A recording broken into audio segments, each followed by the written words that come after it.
Millionaire threw a lavish party just to humiliate his ex. But when she walked in with 5-year-old triplet sons and a powerful new CEO husband, the room froze in disbelief. But before we dive into the full story, let me know where you're watching from and what time it is. Now, subscribe to the channel, and let's get started. Sarah Mitchell nervously twisted the engagement ring on her finger as the private elevator climbed smoothly toward the penthouse of Trump Tower. At 27, the Bronx Community High School literature teacher felt acutely out of place in this world of marble floors and gilded mirrors. The pregnancy test in her synthetic leather purse felt like it weighed a ton. She caught a glimpse of her reflection in the elevator's mirrored wall. Brown hair pulled back in a simple bun, minimal makeup, wearing the department store dress she had purchased specifically for tonight. 6 months ago, she would never have imagined herself here, engaged to Alex Whitman, heir to the Whitman Enterprises real estate empire. They had met during a field trip she'd organized for her students to one of the Whitman cultural developments. A chance encounter in an elevator, a coffee, dinner, and now this. The elevator doors slid open silently. Sarah stepped into the foyer of the 4,000-square-foot penthouse with its panoramic view of Central Park. "Alex?" she called, her voice sounding smaller than she intended. "We need to talk." He was on the terrace, drinking whiskey with 2 executives in tailored suits. His perfectly styled brown hair and custom Armani suit created a stark contrast to her modest dress. When he turned, his smile faltered for just a moment. "Darling, I'm in a meeting," he said, his tone impatient. The 2 men exchanged glances. "It's important," Sarah insisted, summoning her courage. The courage she used daily in her classroom with troubled teens seemed to abandon her here, in this rarefied air 42 floors above Manhattan. Alex sighed audibly, excusing himself from his companions. "This better be quick. I have the Henderson deal to close tonight." When they were finally alone in his study, a room larger than her entire Bronx apartment, Sarah took a deep breath. "I'm pregnant." The silence that followed was deafening. Alex set his crystal tumbler down on his mahogany desk, his face transforming into a mask of coldness she had never seen before. "Are you sure it's mine?" The question cut like a knife. Sarah stepped back as if physically struck. "How can you ask that?" "Of course it's yours!" Alex laughed, a hollow sound that echoed through the apartment. "You really think someone like me would be tied down to someone as insignificant as you? What are you saying?" Sarah's voice trembled as the ground seemed to shift beneath her feet. "I'm saying this was fun while it lasted. You were an interesting charity project. The dedicated teacher from the Bronx, so committed to her troubled students." He gestured dismissively. "Perfect for my public image. But a child? With you? My family would never accept common blood diluting our lineage." "Common blood?" Sarah felt her legs weaken. "I'm the person you asked to marry 2 weeks ago." "A miscalculation. You were a temporary distraction, Sarah, but I need someone who can navigate my Upper East Side world, not a teacher with no future." Alex reached for her hand and yanked the engagement ring from her finger. "Frankly, did you really think you could fit into my world? You don't even know the difference between champagne and Prosecco." With a casual motion, he tossed the ring out the open window, 42 floors above the streets of Manhattan. "Alex!" Sarah cried, rushing to the window in disbelief, watching the small diamond sparkle briefly in the fading light before disappearing. "Security will escort you out. Don't come back here." He picked up his phone. "And don't worry about the baby. My lawyer will contact you. I'm willing to pay for the problem to disappear." The next minutes were a blur.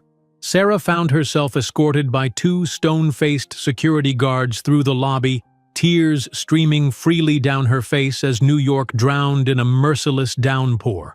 No umbrella, no proper coat, with only $200 in her bank account and a newly discovered pregnancy. The rain soaked through her thin dress as she stood on the sidewalk, looking up at the imposing skyscraper where, minutes ago, her future had seemed secure. "You'll regret this until the last day of your life, Alex," she promised the towering building, before disappearing into the anonymous Manhattan crowd. The following weeks were a nightmare. Sarah lost one of her 3 jobs when morning sickness made it impossible to tutor the son of a wealthy Upper East Side family. Without that income, she couldn't make rent on her small Bronx apartment. "I'm sorry, Ms. Mitchell," her landlord said, not looking sorry at all as he taped the eviction notice to her door. Business is business. Her neighbors watched with a mixture of pity and curiosity as she packed her meager belongings into cardboard boxes. A fellow teacher, Melissa, offered her couch temporarily. "Just until you figure things out," Melissa said kindly, helping Sarah carry a suitcase up 3 flights of stairs to her cramped apartment. Sarah's morning sickness grew worse. The exhaustion of pregnancy combined with the stress of her situation left her depleted. When she fainted during a class, the school nurse insisted she go to the hospital. "I can't afford it," Sarah protested weakly. "You can't afford not to," the nurse countered, calling an ambulance despite Sarah's objections. The Metropolitan Hospital emergency room was crowded and chaotic. Sarah waited for hours, clutching her purse to her chest, calculating how many tutoring sessions it would take to pay for this unexpected visit. Finally, a harried doctor ordered an ultrasound. "Let's check on that baby," he said, squirting cold gel on Sarah's still flat stomach. The technician moved the wand slowly across her abdomen, then paused, frowning slightly. "Is something wrong?" Sarah asked, fear gripping her heart. The technician called the doctor over, pointing at the screen. They spoke in hushed tones, and Sarah's panic grew. "Miss Mitchell," the doctor finally said, turning to her with an expression she couldn't read. "It's not just one baby. There are 3. You're carrying triplets." Sarah stared at the ultrasound in shock. 3 tiny heartbeats pulsing inside her. 3 little lives depending entirely on her. "Triplets?" she whispered, the word feeling foreign on her tongue. "Identical triplets from what we can see. It's quite rare," the doctor explained. "You'll need specialized prenatal care. This is a high-risk pregnancy." High-risk, specialized care. The words swirled in Sarah's mind alongside calculations of costs she couldn't possibly afford. That night, in the shared hospital room where they'd kept her for observation, Sarah placed her hands on her still flat stomach and made a promise to herself and the tiny beings growing within her. "No matter what happens, we're going to survive. And one day, we'll show the world who we really are." With the help of a program for single mothers, Sarah secured a subsidized apartment in Queens. The neighborhood wasn't great, but the 1-bedroom unit was clean and safe enough. She accepted work as a private tutor in the mornings, taught at school in the afternoons, and took a weekend job at a coffee shop. Every penny was saved.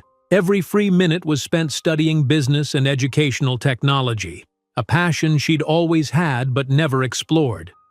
In the small hours of the night, when her pregnancy-induced insomnia kept her awake, she researched adaptive learning software, identifying gaps in the current educational systems. When her grandmother passed away, leaving only a vintage Cartier watch as inheritance, Sarah made the most difficult decision of her life. The watch was her last connection to her family, the only item of value she owned. "I'm sorry, Grandma," she whispered as she walked into the high-end pawn shop on 47th Street. "But I need to do this for them." The appraiser examined the watch carefully. $7,500, he offered.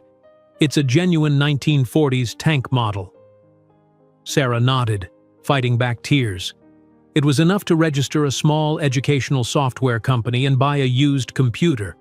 In her tiny apartment, with the pregnancy advancing and her belly growing impossibly large with 3 babies, Sarah worked through the nights on her project. Adaptive software that personalized learning for students with different abilities. The idea had been born from her experience with students neglected by the educational system. "They're not stupid," she would tell her colleagues. They just learn differently. The system fails them, not the other way around. The pregnancy grew more difficult in the final months. Her doctor ordered bed rest, which made working nearly impossible. Sarah coded from her bed, balanced her laptop on her enormous belly, and tutored students via video calls. When she went into labor 2 months early, she was alone in her apartment. The taxi ride to the hospital was a blur of pain and fear. "Hold on, little ones," she whispered between contractions. "We've come too far to give up now." After 14 hours of labor, Nathan, Benjamin, and Christopher were born, premature but healthy. 3 identical boys with wispy dark hair and perfect tiny fingers and toes. As they lay in the NICU incubators, Sarah stood watching them, overwhelmed by love and determination. That night, in the quiet of her hospital room, she wrote a letter and tucked it into the drawer of her bedside table. "One day I will return to Manhattan not as the broken woman who was thrown out, but as someone they cannot ignore.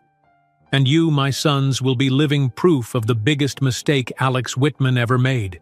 While rain pattered against the hospital window, Sarah couldn't imagine that this terrible night would only be the beginning of a journey that would transform her from the desperate woman thrown out of a luxury tower into a conqueror who would return to Manhattan on her own terms. The rain had long since stopped, but Sarah's tears continued to fall as she cradled the letter she'd written to her sons, the promise still fresh in her mind. Morning light filtered through the thin hospital curtains, illuminating the sterile white room that had witnessed both her deepest pain and newfound resolve. 3 days after giving birth, Sarah was discharged from the hospital, but her tiny sons remained in the NICU, their translucent skin covered with monitoring wires, their futures as uncertain as hers. The nurses had been kind enough to let her stay longer than protocol allowed, recognizing a mother with nowhere else to go. "Ms. Mitchell?" A nurse with kind eyes and practical hands entered the room. "It's time for your morning check-in with the boys." Sarah nodded, carefully folding the letter and tucking it into her purse. Her body ached from the cesarean delivery, each movement a reminder of how dramatically her life had changed. The NICU was quiet except for the rhythmic beeping of monitors. Sarah approached the 3 incubators where her sons lay, each weighing just under 4 pounds. "Good morning, my fighters," she whispered, placing her hand against the clear plastic. "They're doing remarkably well," the nurse assured her, "especially considering they're triplets. Their lungs are stronger than we expected." "They get that from me," Sarah said softly, a small spark of pride cutting through her exhaustion. "We're all fighters now." 2 weeks later, Sarah stood in front of the bathroom mirror in her new subsidized apartment in Queens. Dark circles shadowed her eyes, and her once-fitted clothes hung loosely on her post-pregnancy frame. The toilet flushed in the background, morning sickness still plaguing her despite having already given birth, a cruel reminder of the hormonal hurricane her body was weathering. She splashed cold water on her face and checked her watch. 6:15 in the morning. Her first tutoring session started at 7:30 across town, giving her barely enough time to reach the Upper West Side apartment of the Goldstein family, whose son struggled with dyslexia. The subsidized apartment was a blessing from a social program for single mothers, but it was located in one of the rougher areas of Queens. 1 bedroom, water stains on the ceiling, and neighbors who argued loudly through paper-thin walls. Still, it was clean enough, and most importantly, it was hers. Her phone rang, the hospital calling. Sarah's heart dropped as she answered, bracing for bad news about her boys. "Ms. Mitchell, Dr. Patel here. I'm happy to inform you that Benjamin has reached the 4-pound mark. If Nathan and Christopher continue at this pace, you might be able to bring them home within 2 weeks." Home. The word hung in the air after Sarah ended the call. This sparse apartment with second-hand furniture and a crib she had assembled from parts found on the curb would be home to 4 people. She looked around, seeing not what was, but what needed to be. Paint for the water stains, curtains to brighten the room, a changing table, 2 more cribs. The buzzer rang. "Your taxi's here, ma'am," crackled the intercom. Sarah grabbed her worn leather bag filled with lesson plans and worksheets. She couldn't afford the taxi, not really, but she couldn't afford to lose this tutoring job either. Mrs. Goldstein paid $60 per hour, money that went straight into the Bringing Babies Home Fund. At the Goldsteins' lavish apartment with its marble foyer and Central Park views, Sarah felt the familiar pang of being an outsider in the world of wealth. Mrs. Goldstein, dressed in Lululemon athleisure wear despite never exercising, greeted her with a distracted wave. "Jake's in the study. He has a test on Friday. Make sure he's prepared." Sarah nodded professionally, though her stomach churned with nausea. The scent of Mrs. Goldstein's expensive perfume wasn't helping. Halfway through explaining Shakespeare to 12-year-old Jake, who was more interested in his PlayStation than Macbeth, Sarah felt the room spin. Black spots danced at the edges of her vision. "Ms. Mitchell? Are you okay?" Jake's voice sounded distant. Sarah tried to stand, to excuse herself to the bathroom, but her legs gave way. The last thing she saw was Jake's panicked expression as she crumpled to the expensive Persian rug. She awoke to Mrs. Goldstein's voice, sharp with annoyance. "She just fainted, in the middle of the lesson." Sarah blinked, finding herself on the leather couch, a worried housekeeper hovering nearby with a glass of water. "I'm so sorry," Sarah managed, attempting to sit up. "I haven't been feeling well, but I didn't want to cancel." Mrs. Goldstein cut her off with a raised hand. "I think it's best if we end our arrangement, Ms. Mitchell. We need someone reliable for Jake.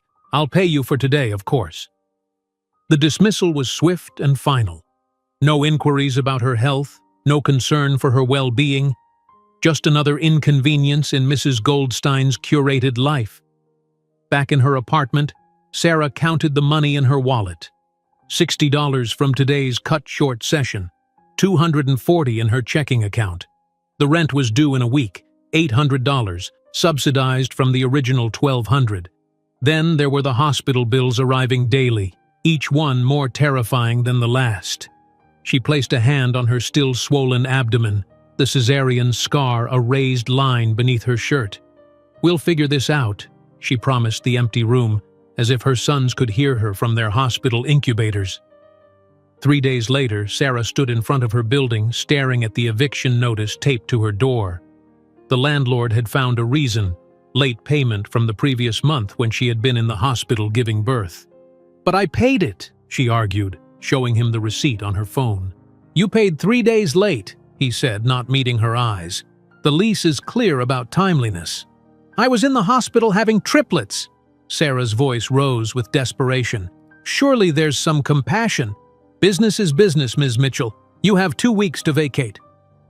Her neighbors watched the exchange from their doorways, their expressions a mix of sympathy and the resigned knowledge that it could easily be them next time.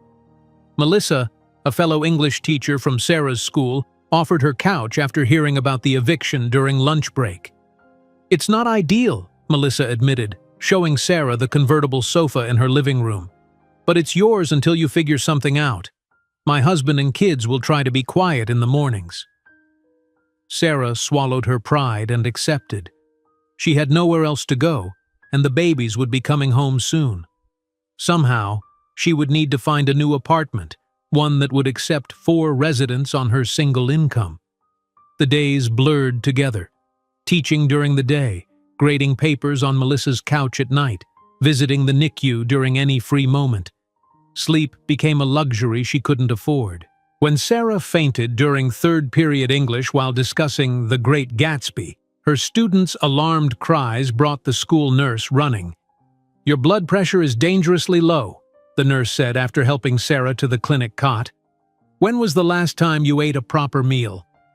Sarah couldn't remember. She'd been skipping lunches to save money, subsisting on coffee and vending machine snacks.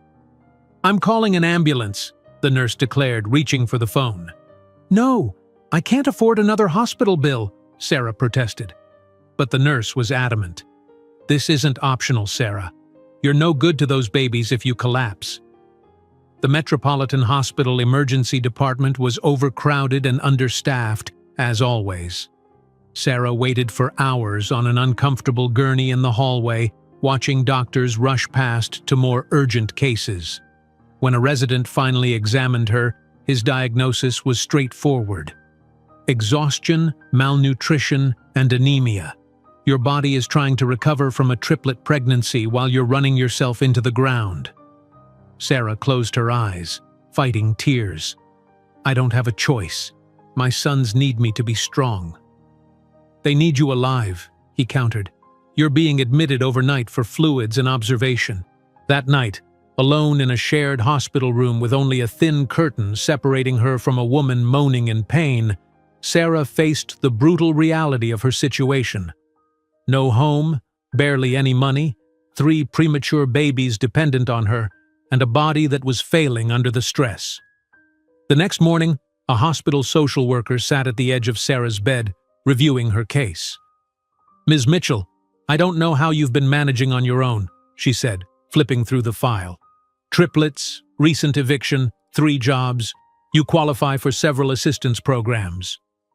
Sarah listened as the woman outlined the help available: WIC for formula, food stamps, emergency housing assistance, medical coverage for the babies. I never thought I'd be here, Sarah admitted, her voice small. I have a master's degree. I'm a teacher. Life happens, the social worker said kindly, and sometimes we need help to get through it. There's no shame in that. With the social worker's assistance, Sarah was approved for a different subsidized apartment, this one through a program specifically for families with newborns. It was in a slightly better area of Queens, with 2 bedrooms instead of 1. It's available immediately, the social worker told her. We can have you moved in before your sons come home. For the first time in weeks, Sarah felt a glimmer of hope. That afternoon, when she visited the NICU, she was greeted with more good news. All 3 boys have reached the 5-pound mark, Dr. Patel announced, genuine delight in his voice. If they continue doing this well, they could be discharged early next week. Sarah stood between the 3 incubators, watching her tiny sons squirm and flex their miniature fingers. They were fighters, just like their mother. We have a home to go to, she whispered to them. It's not much, but it's ours. Later that evening, back at Melissa's apartment, Sarah was packing her few belongings when she noticed a discarded newspaper on the coffee table. Her heart froze when she saw the society page. Alexander Whitman smiling broadly at a charity gala, his arm around a willowy blonde identified as socialite Taylor Hampton. The caption read, Whitman Enterprises heir finds true love with Hampton media heiress at the Metropolitan Museum Spring Gala. The photo was dated just 4 weeks after he had thrown Sarah out of his life. 4 weeks since he had called her insignificant and her unborn children a problem. Sarah's hands trembled as she stared at Alex's smiling face.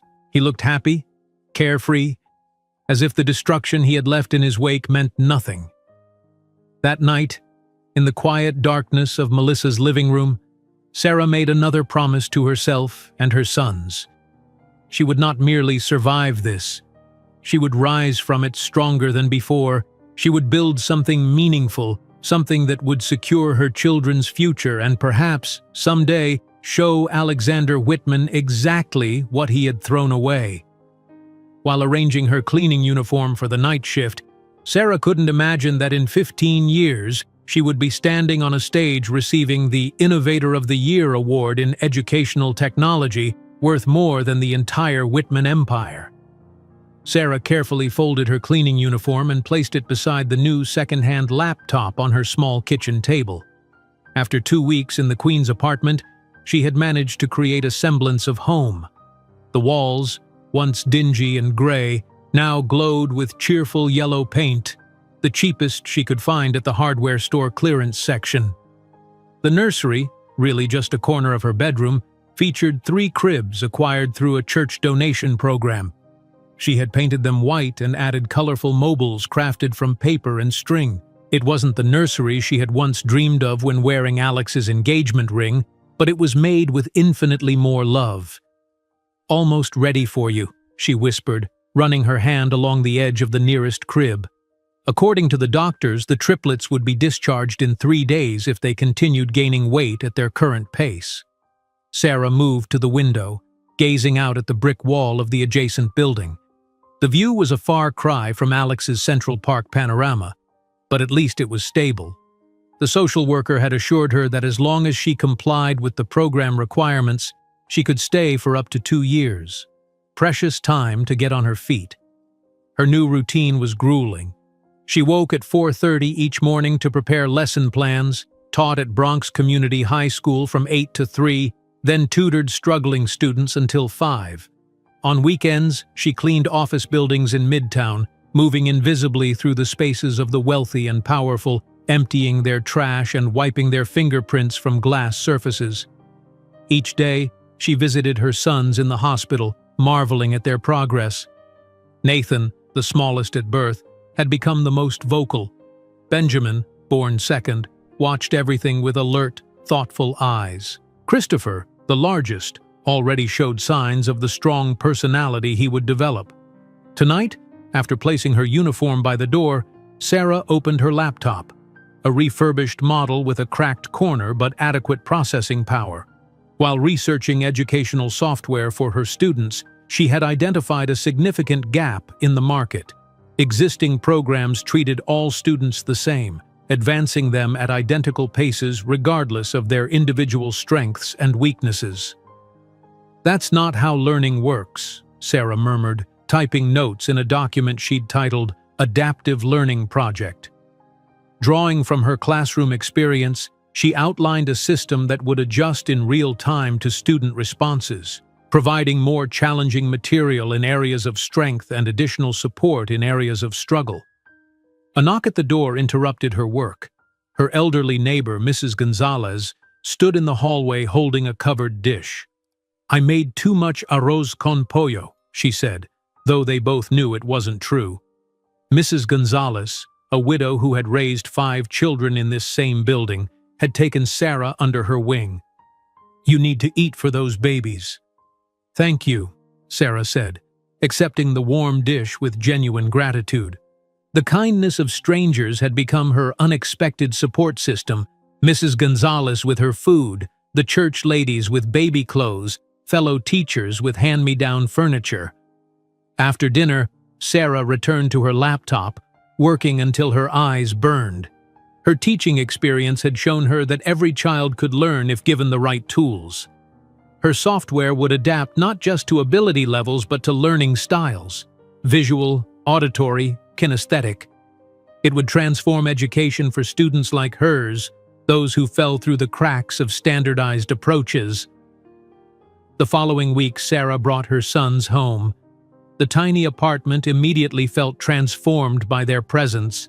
The air filled with the sounds of their breathing, their occasional cries, the subtle creaking of 3 cribs as 3 identical boys shifted in their sleep. "Welcome home, my loves," she whispered, standing in the dim light of their first night together. "It's just us now, but we're going to be extraordinary." The first months passed in a blur of sleepless nights, formula preparations, and diaper changes. Sarah took a 6-week maternity leave from teaching but continued developing her software idea during the rare moments when all 3 babies slept simultaneously. Mrs. Gonzalez proved invaluable, watching the infants when Sarah needed to shower or make essential trips to the grocery store. "My grandchildren are grown," she explained. "These little ones remind me of when my house was full of life." By the time the triplets were 4 months old, Sarah had established a system. She arranged her teaching schedule to maximize time with the boys, bringing work home rather than staying late at school. She found a home daycare provider who charged less for multiple children, allowing her to return to tutoring in the evenings. Each penny earned went toward necessities. Formula for 3 consumed most of her budget, followed by diapers and rent.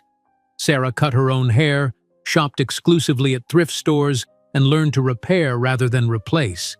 The only luxury she permitted herself was her laptop, the essential tool for her growing software project. One evening, as autumn leaves swirled outside her window, Sarah received a call that changed everything. "Sarah? It's Aunt Margaret," said a voice she hadn't heard in years. Her grandmother's sister, her only living relative besides her sons. "Aunt Margaret, is everything okay?" Sarah asked, bouncing Christopher on her knee while Nathan and Benjamin played on a blanket nearby. "I'm afraid not, dear. Your grandmother has passed away." The news wasn't entirely unexpected. Her grandmother had been in declining health for years. But it struck Sarah deeply. The woman who had raised her after her parents' death was gone, never having met her great-grandsons. "There's not much in terms of inheritance," Aunt Margaret continued. "The nursing home took most of it, but she left you her Cartier watch. She always said you should have it." 2 days later, a small package arrived containing the elegant timepiece. The vintage tank watch had been Sarah's grandfather's wedding gift to her grandmother in 1945. Its gold case and leather strap spoke of a different era, a time when her family had known better circumstances. Sarah placed it on her wrist, feeling the weight of its history. For days, she wore it everywhere, the last tangible connection to her family's past. But as she worked on her software project, an idea took root, a painful, practical consideration that wouldn't let go. One Saturday morning, with the triplets asleep after their feeding, Sarah researched the watch's value online. Similar models sold for between $6,000 and $8,000 at auction. A fortune to her, enough to register a business, purchase proper development software, perhaps even hire a part-time programmer to help realize her vision. The decision tormented her for weeks. Each time she looked at the watch, she saw her grandmother's gentle hands, heard her voice saying, "This will be yours someday, Sarah, a piece of our history." But when she looked at her sons, she saw their future, a future that could be transformed by the success of her idea. The watch represented the past. Her software could be their future. On a crisp December morning, Sarah dressed the boys in their warmest outfits, all donated from the church, and took them on the subway to the Diamond District. The high-end pawn shop was intimidating with its security guard and glass cases filled with glittering jewelry. "May I help you?" asked the appraiser, his eyes briefly registering surprise at the young woman with 3 identical infants in a triple stroller. Sarah carefully removed the watch from her wrist. "I'd like to know what this is worth." The man examined it carefully, checking the mechanism and serial number. "It's authentic. 1945 Cartier tank. Excellent condition. All original parts." He looked up at Sarah. $7,500. That's my offer." Sarah felt lightheaded. The amount was more than she earned in 3 months of teaching. She looked down at her sons, all 3 watching her with identical green eyes, their future versus her past. The choice, when framed that way, wasn't really a choice at all. "I accept," she said firmly. That afternoon, with a cashier's check safely deposited and a significant amount withdrawn in cash, Sarah purchased a new laptop with expanded memory and professional development software. She registered EdTech Revolution LLC with the state of New York, opening a separate business account with the remaining funds. Her tiny apartment transformed into a makeshift office. After the triplets went to sleep each night, Sarah worked until the early morning hours, teaching herself coding languages, developing algorithms, creating user interfaces. The learning curve was steep, but her determination was stronger. By the time Nathan, Benjamin, and Christopher celebrated their first birthday, with a simple cake in the apartment decorated with balloons from the dollar store, Sarah had developed a working prototype of her adaptive learning software. She tested it on her students, refining and adjusting based on their feedback. The triplets grew rapidly, developing distinct personalities despite their identical appearance. Nathan showed an early affinity for music, becoming transfixed whenever Sarah played classical recordings on her laptop. Benjamin exhibited remarkable focus, able to concentrate on single tasks for unusually long periods. Christopher was the physical one, reaching motor milestones first, always in motion. "You're all so different," Sarah would marvel, watching them play. 3 perfect variations on a theme. As spring arrived, Sarah received devastating news. Her tutoring service was cutting rates due to competition, reducing her already meager income. That same week, the daycare provider raised her fees. The financial equation that had barely balanced before now threatened to collapse entirely. Desperate for a solution, Sarah took on a third job, night shifts at a 24-hour diner on weekends. She would teach all week, tutor evenings, work the diner Friday and Saturday nights, and develop her software during any remaining hours. Sleep became a luxury she could rarely afford.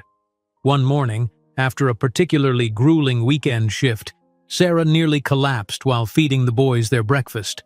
The room spun, her vision narrowed, and she had to grip the table to remain upright. The episode terrified her. What would happen to her sons if she couldn't care for them? That night, in the quiet apartment with 3 sleeping toddlers, Sarah wrote a letter.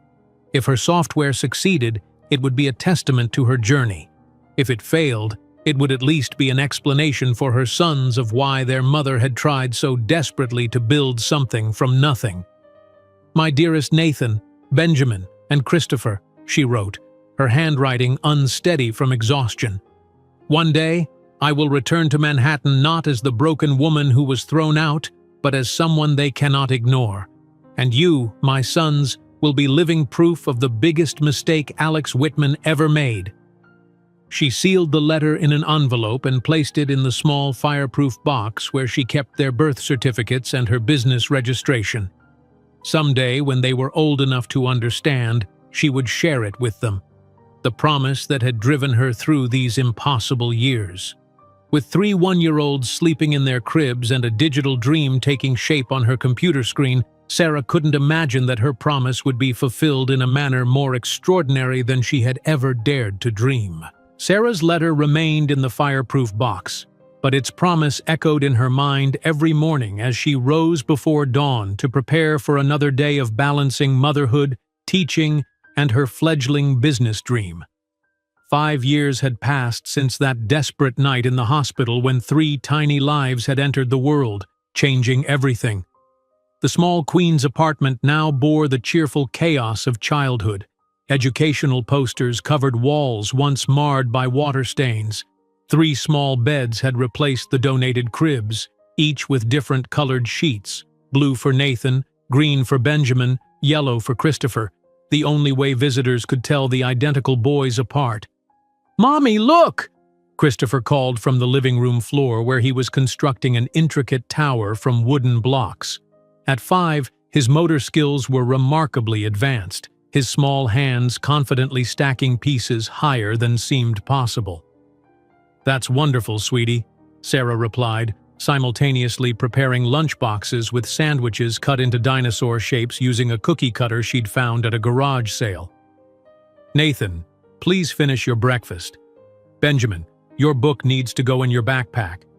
Nathan sat at the kitchen table, distracted by the classical music playing softly from Sarah's laptop.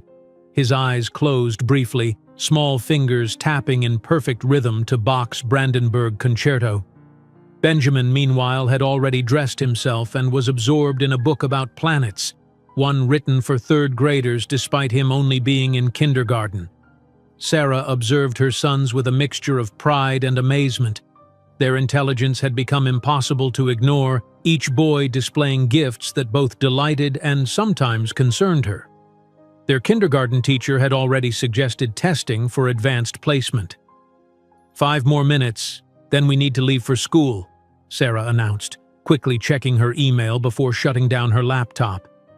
3 identical faces looked up at her, each bearing the unmistakable features of Alex Whitman, the same defined jawline, the same shaped eyes, though the vibrant green color came from her. Sometimes the resemblance caught her off guard, a phantom pain from a wound that had mostly healed. The morning routine proceeded with practiced efficiency. Sarah dropped the boys at their elementary school before heading to Bronx Community High School, where she still taught literature but now also supervised the computer lab 3 days a week. The additional responsibility came with a modest pay increase that helped cover the growing expenses of raising 3 active boys. In her classroom, Sarah had been quietly implementing elements of her software with her students. The results were remarkable. Students who had been falling between the cracks showed significant improvement when the learning materials adapted to their individual needs and preferences. "Ms. Mitchell?" Sarah looked up from her desk to see Dr. Liang, a visiting educational technology professor from NYU who had been observing classes throughout the district. "Yes, Dr. Liang," she replied, straightening papers on her desk during the lunch break. "I've been watching your implementation for the past week," he said, pulling up a chair. "The adaptive program you're using with your struggling readers. It's not commercial software, is it?" Sarah hesitated. "No, it's something I've been developing." "Developing?" His eyebrows rose. "You created this yourself?" "Yes," she admitted. "I've been working on it for about 5 years now." "Doctor," Liang leaned forward, eyes bright with interest. "It's remarkable.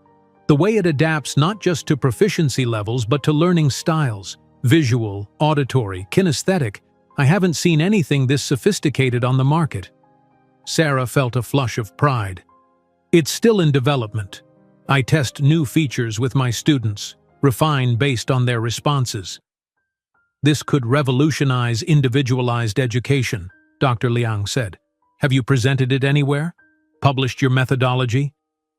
Sarah laughed softly. "Between teaching full-time and raising triplet boys on my own, academic conferences haven't exactly been on my radar." Dr. Liang's expression shifted to determination. "There's an EdTech seminar at NYU next week. You should present this work." Sarah's immediate instinct was to refuse. The thought of standing before academics and technology experts terrified her.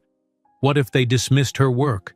What if they saw her as just a teacher playing at being a developer? "I'm chairing the seminar," Dr. Liang interrupted. "Consider this an official invitation." That evening, after tucking the boys into bed, Sarah paced her small living room.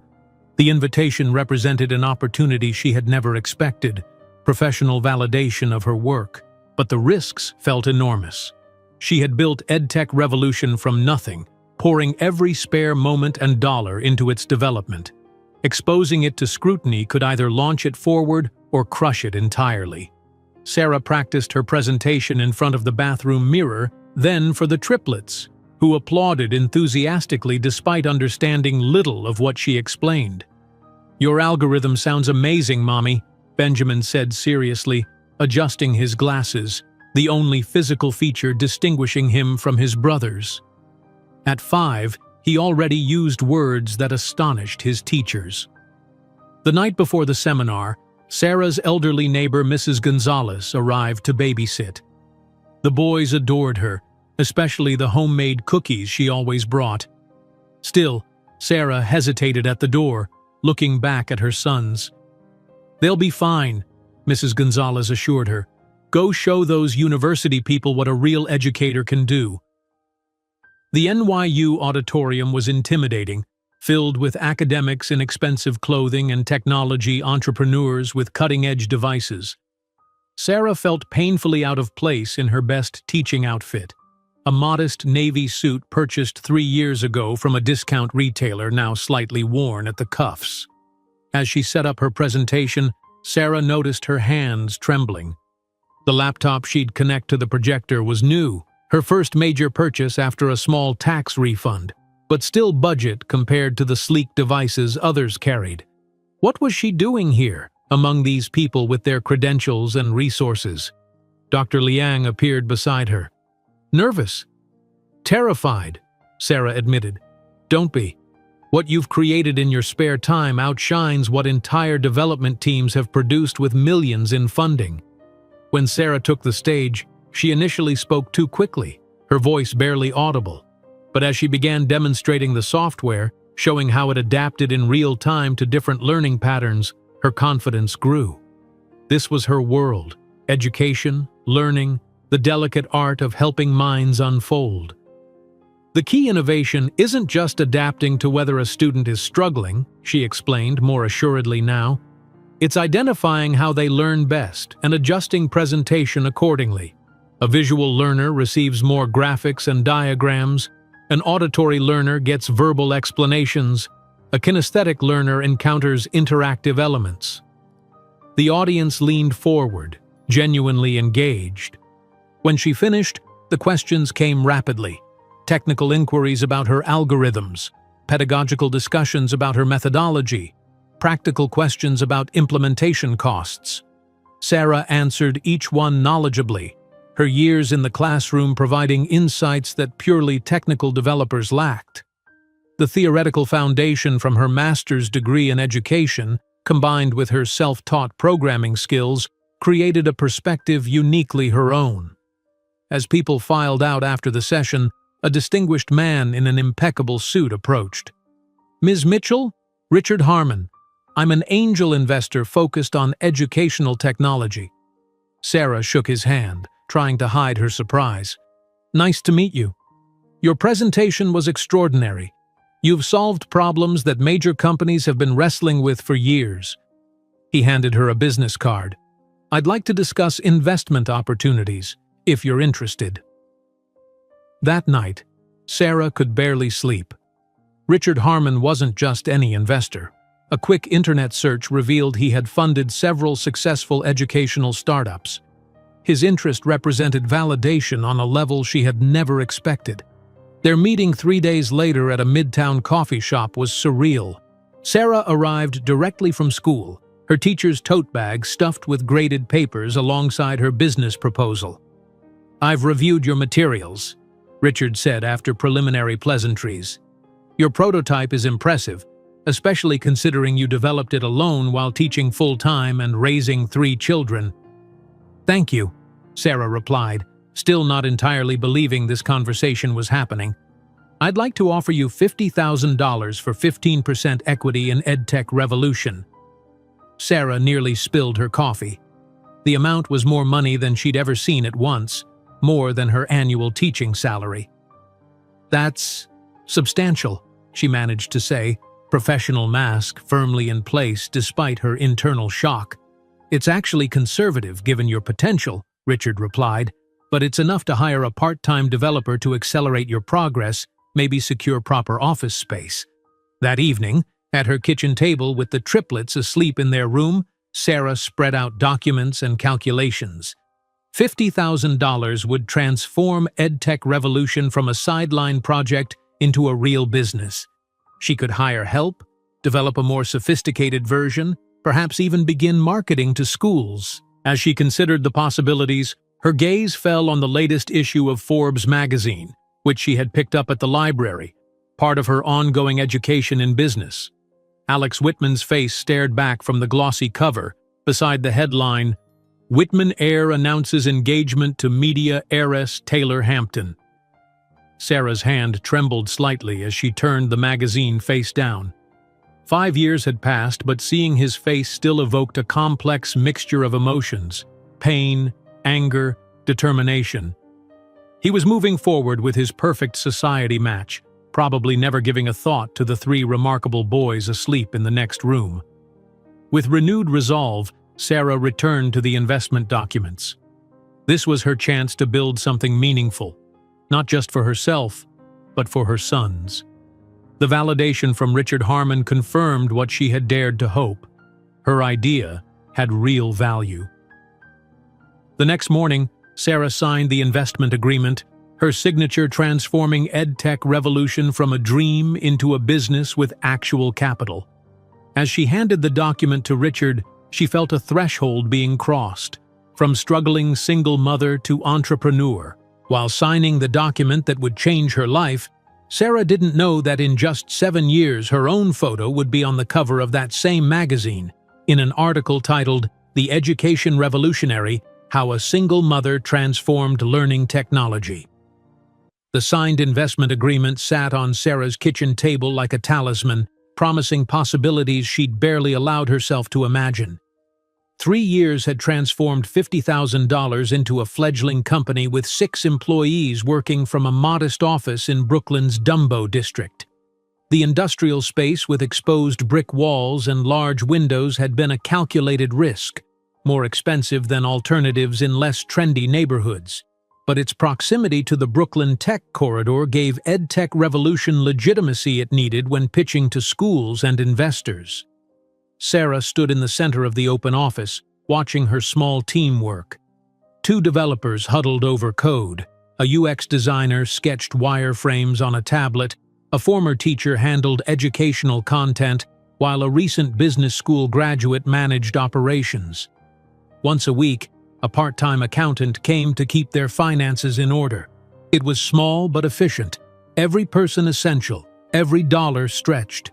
"Sarah, the Chicago Public Schools want a demo next week," called Amir, her operations manager, holding up his phone. "They're considering pilots for underperforming schools in the South Side."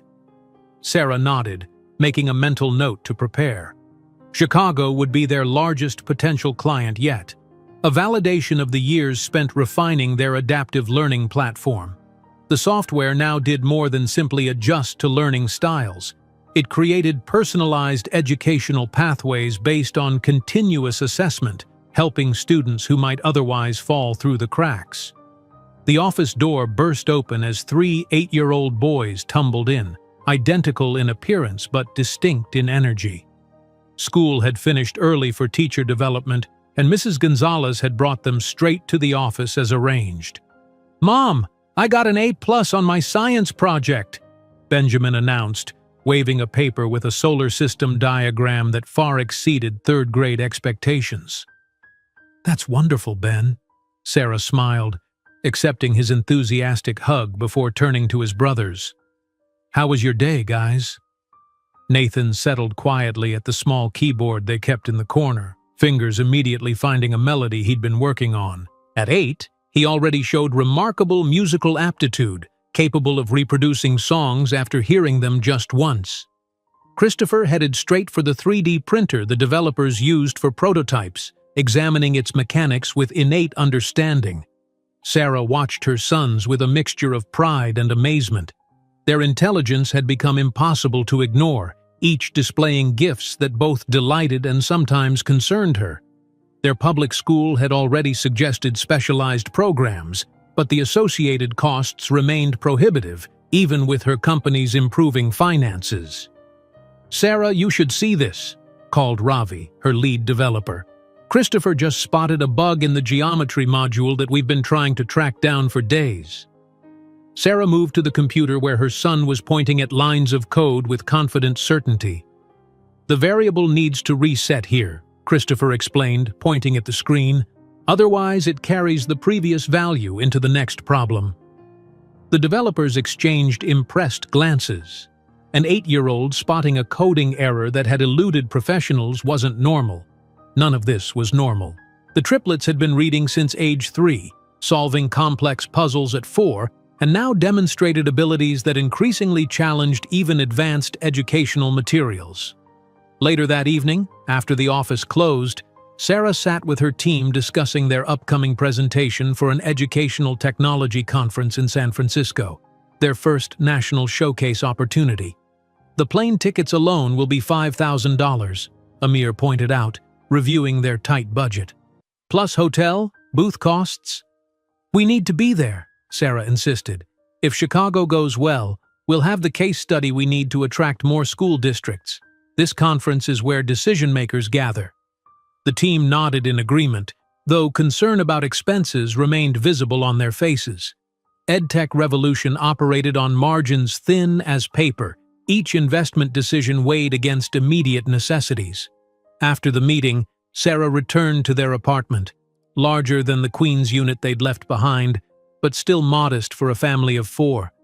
The boys worked on homework at the kitchen table while she prepared dinner, her mind calculating financial projections while her hands mechanically chopped vegetables. "Mom," Benjamin looked up from his advanced mathematics workbook. "Ms. Thompson says I should take the admission test for Horizon Academy." Sarah paused her chopping. Horizon Academy was one of New York's premier schools for gifted children, with annual tuition approaching $40,000 per child. "That's wonderful that she thinks you're ready for that," Sarah replied carefully. "Let's discuss it more after dinner." Later, with the boys asleep, Sarah researched Horizon Academy on her laptop. Their scholarship program covered at most 50% of tuition for exceptional cases. Even with EdTech Revolution's growth, affording tuition for 3 children at once remained impossible without significant sacrifices to the business. The following week brought the Chicago presentation. Sarah stood before the school district officials, demonstrating how their software had improved reading proficiency by 27% in pilot schools. "The key difference," she explained, clicking through data visualizations, "is that our system doesn't just identify that a student is struggling, it identifies why and adapts accordingly." The officials leaned forward, genuinely engaged. One woman, Dr. Lawson, the district's technology director, asked particularly insightful questions about implementation costs and teacher training requirements. After the presentation, Dr. Lawson approached Sarah directly. "Ms. Mitchell, your approach is unlike anything we've seen. Most educational software treats all students the same, just at different speeds. Yours actually changes instructional methods based on learning patterns." "That's exactly right," Sarah confirmed, "because students don't just learn at different rates, they learn in fundamentally different ways." "I'd like you to meet someone," Dr. Lawson said, gesturing toward a distinguished man who had observed from the back of the room. "Daniel Reynolds, CEO of Tesla's educational division." Sarah's heart skipped. Tesla had recently established an educational technology branch, bringing their innovation philosophy to learning platforms. Meeting their CEO hadn't been on her conference agenda. Daniel Reynolds approached with a confident stride. Tall, with prematurely silver hair at his temples contrasting against his relatively young face, he carried himself with the assurance of someone used to command but without the arrogance Sarah had often encountered in tech executives. "Ms. Mitchell," he extended his hand, "your presentation was remarkable. You've approached educational technology from an educator's perspective, not just a programmer's. That makes all the difference." "Thank you, Mr. Reynolds," Sarah replied, maintaining her professional demeanor despite her internal excitement at recognition from someone of his stature. "That's precisely our advantage. Our team includes educators who understand learning challenges firsthand. Please call me Daniel," he smiled. "I'd like to continue this conversation. Perhaps dinner? I have some thoughts about how your adaptive approach might scale globally with the right infrastructure." That evening, in a moderately upscale Chicago restaurant, Sarah and Daniel discussed educational philosophy with an intensity that surprised them both. His background included both engineering and educational policy, a combination that gave him unique perspective on her work. "The problem with most edtech companies," Daniel observed, cutting his steak, "is they're either founded by technologists who don't understand education or by educators who don't understand technology. You've bridged that gap." Sarah sipped her water, considering his assessment. "Necessity drove that integration. I couldn't afford to hire developers initially, so I taught myself coding. Couldn't hire educational theorists, so I applied my teaching experience directly. Sometimes constraints breed the most innovative solutions," Daniel replied, his eyes meeting hers with genuine interest that transcended professional curiosity. As dinner concluded, Daniel proposed a potential partnership. "Tesla's educational division has the infrastructure and distribution channels your software needs. Your approach has the pedagogical sophistication our platform lacks. There could be significant synergy." The suggestion left Sarah momentarily speechless. Partnership with Tesla would transform EdTech Revolution overnight, providing resources she couldn't otherwise access for years. "I'd need to discuss this with my team," she finally replied. "We've built this company from nothing. Maintaining our educational mission is non-negotiable." Daniel nodded respectfully. "I wouldn't want it any other way. Your mission is precisely what makes your company valuable." Back in New York, Sarah presented the Chicago trip outcomes to her team, both the potential district contract and Daniel's partnership suggestion. The excitement was palpable. These opportunities represented validation of their years of dedication. 2 weeks later, Sarah's phone rang with news that changed everything. Chicago Public Schools had approved a $3 million contract to implement EdTech Revolution's platform in 30 underperforming schools, the largest deal in the company's history. The office erupted in celebration when Sarah announced the news, her team hardly believing their modest startup had secured such a significant contract. "This changes everything," Amir said, staring at the contract figures. "We can hire more developers, expand the content team, maybe even get real office furniture." Sarah laughed, but her mind was already calculating more consequential possibilities. With this contract secured, they could finally afford proper salaries, health insurance for the team, and perhaps even tuition for the boys at Horizon Academy. That weekend, Sarah took the triplets to view a 3-bedroom apartment in a safer neighborhood.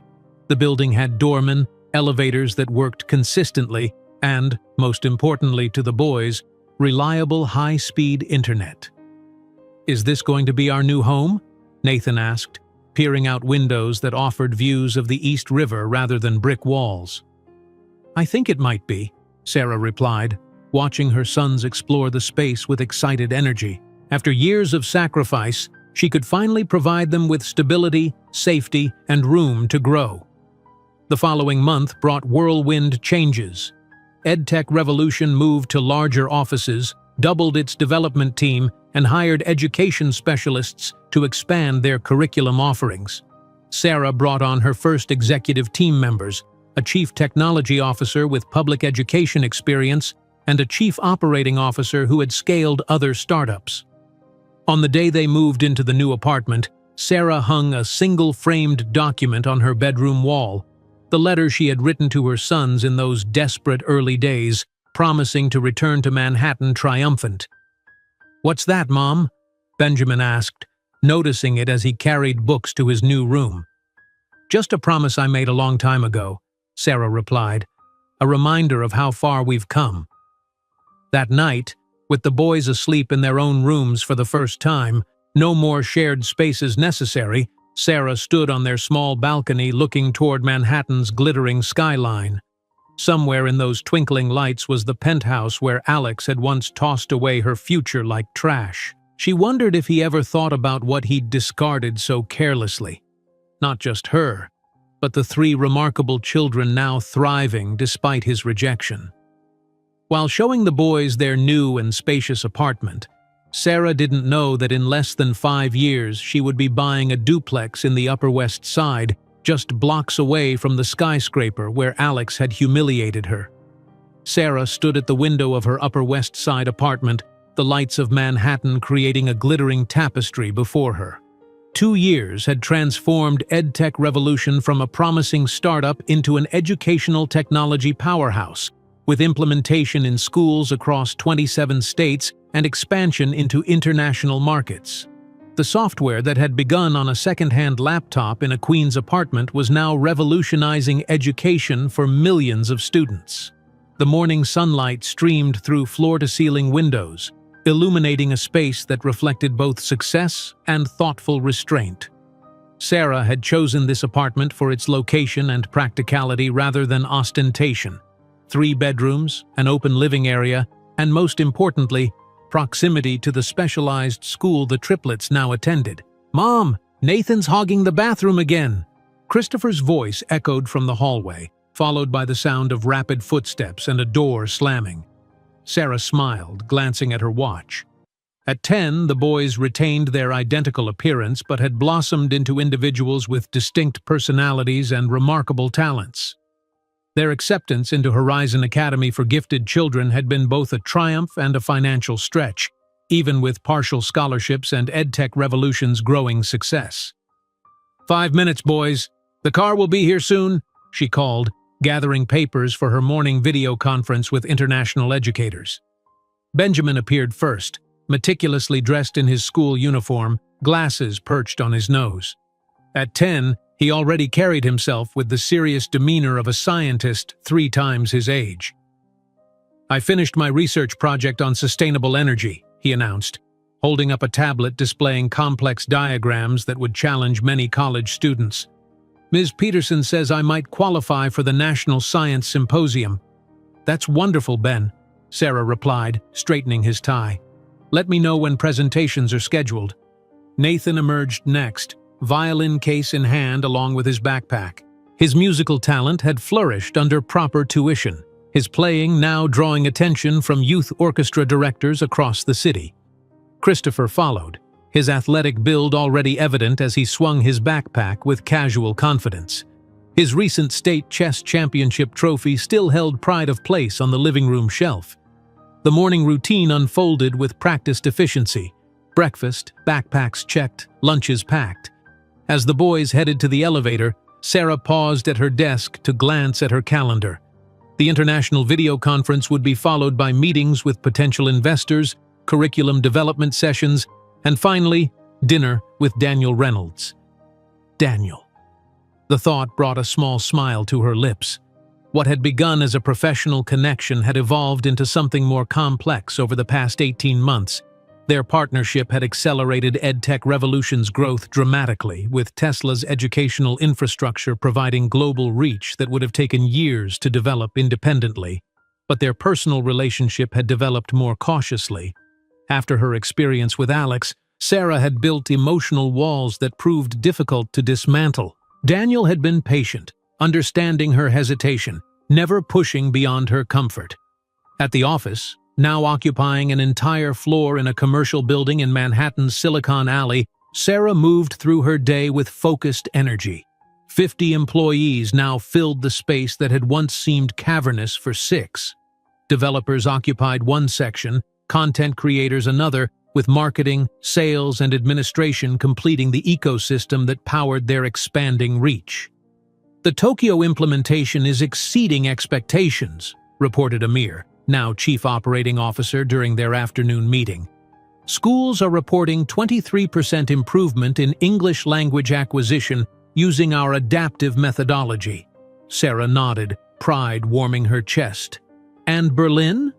"Similar results," Amir continued. "The localization team did an excellent job adapting the cultural contexts while maintaining the core learning algorithms." As the meeting concluded, Sarah's assistant appeared at the door. "The car is ready to take you to Horizon Academy. Benjamin's science competition starts in 45 minutes. Sarah thanked her, gathering her things quickly. No matter how demanding her schedule became, she never missed the boys' important events. It was a promise she had made to herself during those early years. Her children would always know they were her priority. The auditorium at Horizon Academy hummed with the energy of brilliant young minds and proud parents. Sarah slipped into a seat near the front, nodding to other parents she recognized. Many were executives, doctors, or academics, people who had always moved in circles of privilege.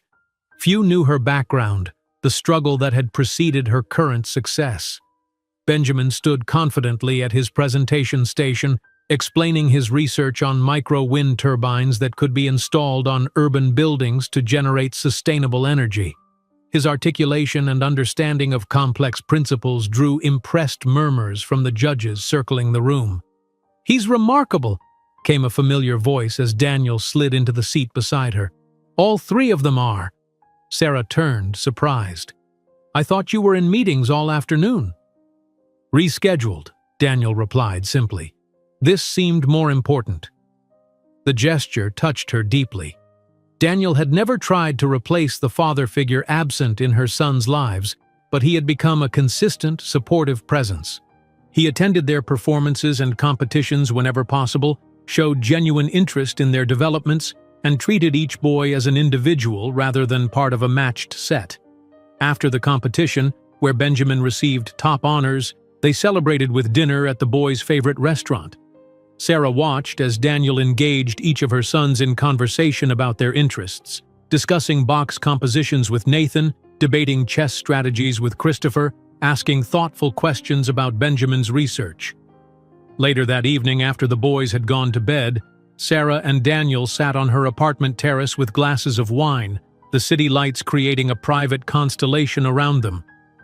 "I have something to ask you," Daniel said, his tone serious but gentle. "And I want you to know that you can say no without any impact on our professional relationship." Sarah felt a flutter of anticipation mixed with the familiar wariness that had become her emotional reflex. "I've respected your boundaries," he continued. "I understand why they exist, but I need to be clear about how I feel." He took her hand carefully. "You know that I'm not just your business partner, don't you?" The question hung in the air between them. Sarah looked at their joined hands, her mind racing through all the reasons to maintain distance, all the potential for pain. "I have 3 children," she finally said, "and many scars. I'm not a good emotional investment." Daniel's laugh was warm, without mockery. "You should know better than anyone the value of investing in what others underestimate." The simple truth of his statement disarmed her practiced defenses. For years, Sarah had poured herself into building a company based on recognizing overlooked potential. Yet she had applied the opposite principle to her heart, assuming its damaged state made it unworthy of investment. Before she could respond, her phone chimed with an email notification. Apologizing, she glanced at the screen and froze. "Sarah, what is it?" She turned the phone toward him. The email contained an advance copy of Time magazine featuring EdTech Revolution in its cover story, "The Silent Revolution in Education." "They're calling us the most significant educational innovation of the decade," she whispered, scanning the article. Daniel smiled, but his eyes remained on her face rather than the screen. "They're right, but that's not why I'm here." The contrast struck Sarah forcefully, between this moment of professional triumph in her elegant apartment and those desperate nights coding in a tiny queen's kitchen while 3 babies slept nearby. Between the dismissal she had once faced and the recognition now flowing toward her. Between Alex's cruel rejection and Daniel's patient presence. As if reading her thoughts, Daniel spoke softly. "Your success isn't surprising to anyone who knows you, Sarah. What's remarkable is that you've done it without losing your compassion, without compromising your values." The following week brought another milestone when Sarah received an invitation to be the keynote speaker at an educational technology conference at the Plaza Hotel, the very venue where she had once promised herself she would return triumphant. Standing in her office, Sarah stared at the invitation, memories washing over her. She had avoided luxury hotels for years, the associations too painful. Now she was being asked not just to enter such a space, but to command it, to be the featured voice that others would come to hear. A week before the conference, Sarah visited the plaza, telling herself it was merely to check the presentation facilities. As she walked through the opulent lobby, flashbacks of that rainy night threatened to overwhelm her. The humiliation, the fear, the uncertainty about her future and that of her unborn children. "Ms. Mitchell?" A young event coordinator approached. "Would you like to see the ballroom where you'll be speaking?" Sarah nodded, following her through familiar corridors. The plaza hadn't changed much in the intervening years. It was she who had transformed, metamorphosing from a desperate young woman into someone who now entered such spaces on her own terms. That evening, as Sarah helped the boys with homework, Nathan looked up suddenly. "Mom, why haven't you ever talked about our biological father?" The question, though long anticipated, still caught her unprepared.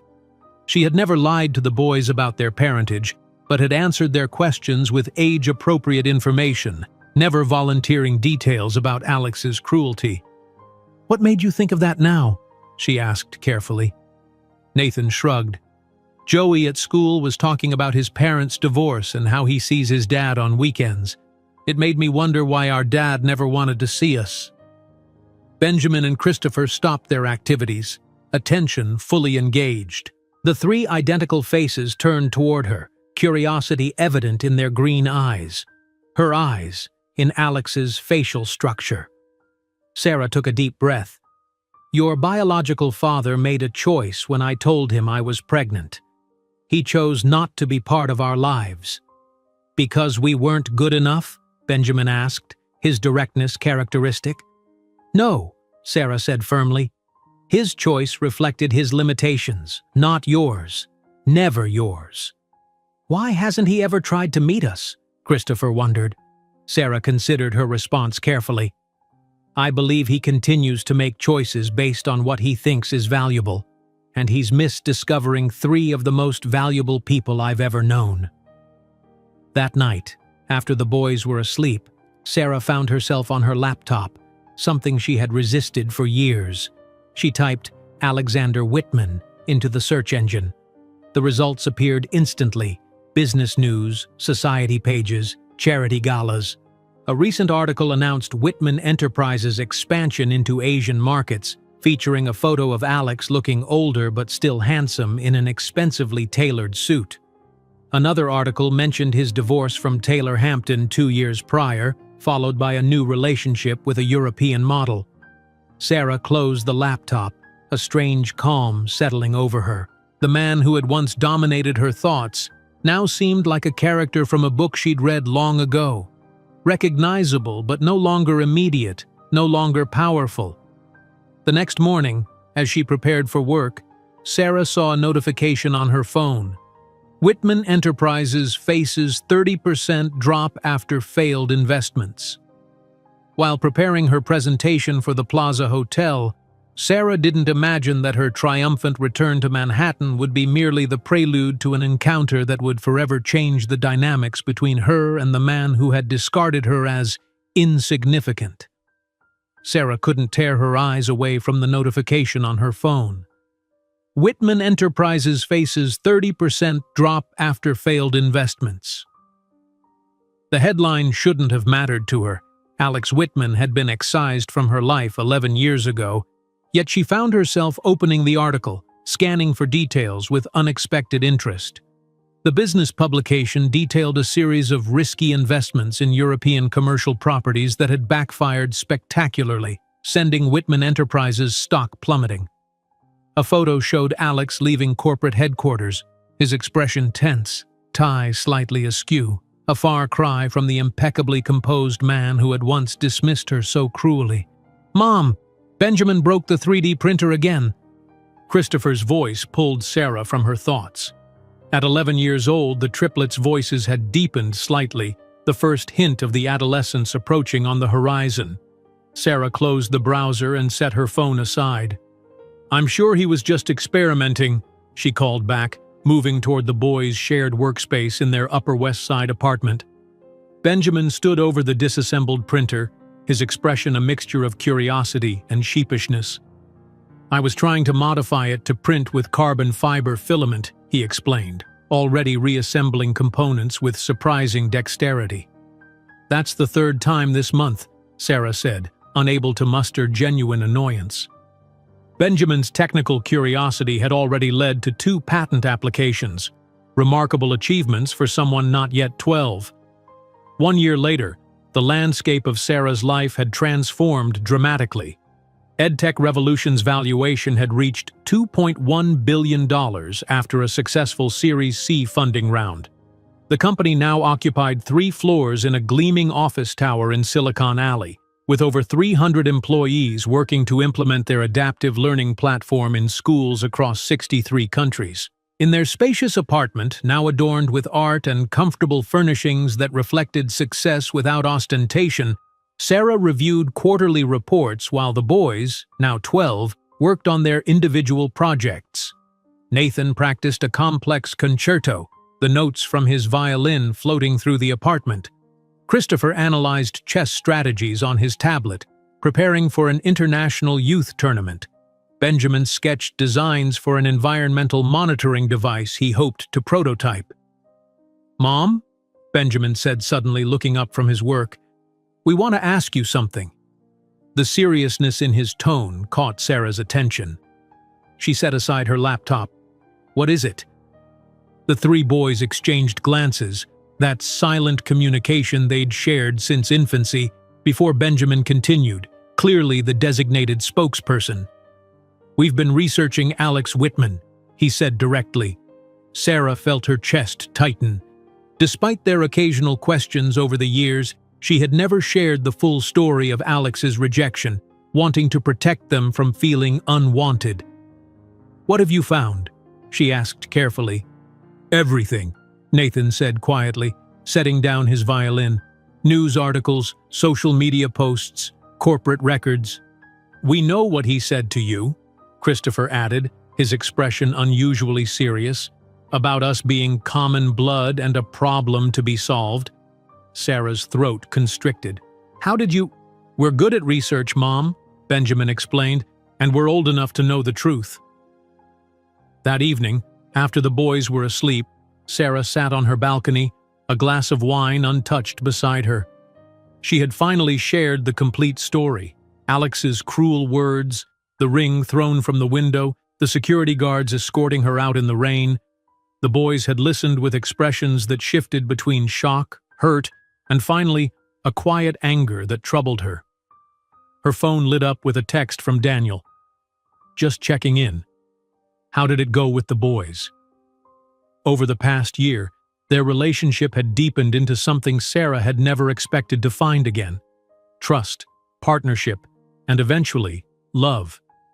Daniel had proposed 3 months earlier, offering not a diamond ring but a simple platinum band that symbolized continuity rather than possession. Sarah had accepted, though they had agreed to a long engagement, giving the boys time to adjust. "They know everything now," she typed back. "They found out most of it on their own." Daniel's response came quickly. "They're remarkable detectives. Are you okay?" Sarah considered the question. Was she okay? The memories still stung, but the pain had transformed from acute to chronic, a dull ache rather than a stabbing wound. "I think so," she replied.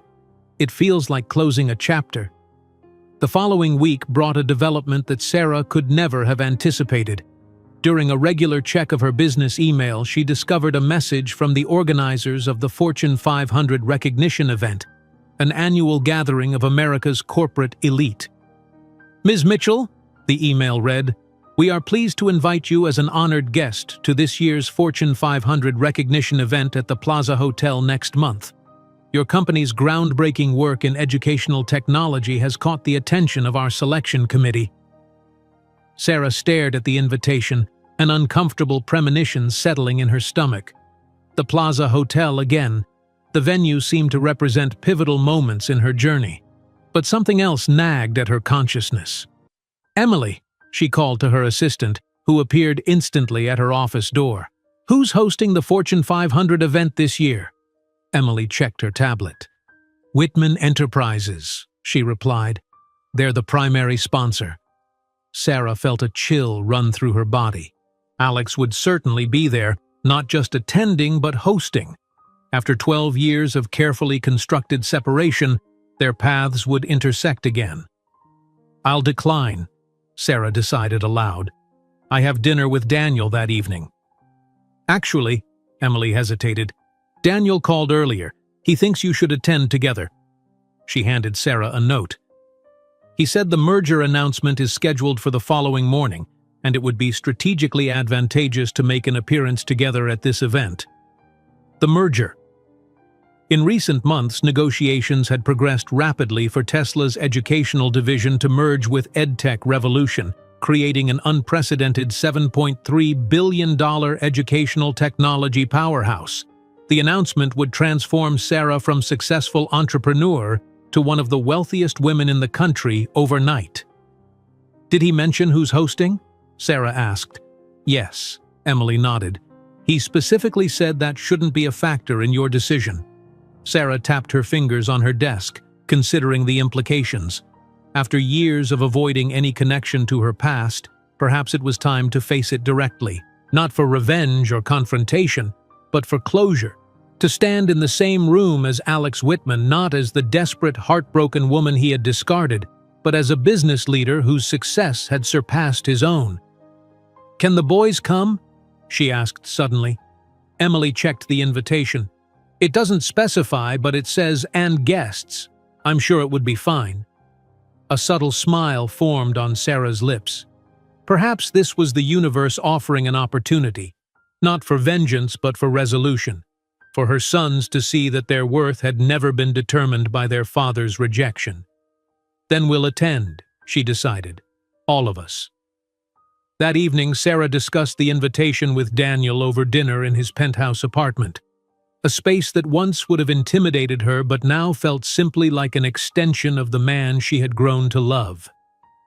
"Are you sure about bringing the boys?" Daniel asked, pouring her a glass of Cabernet. "It could be intense for them."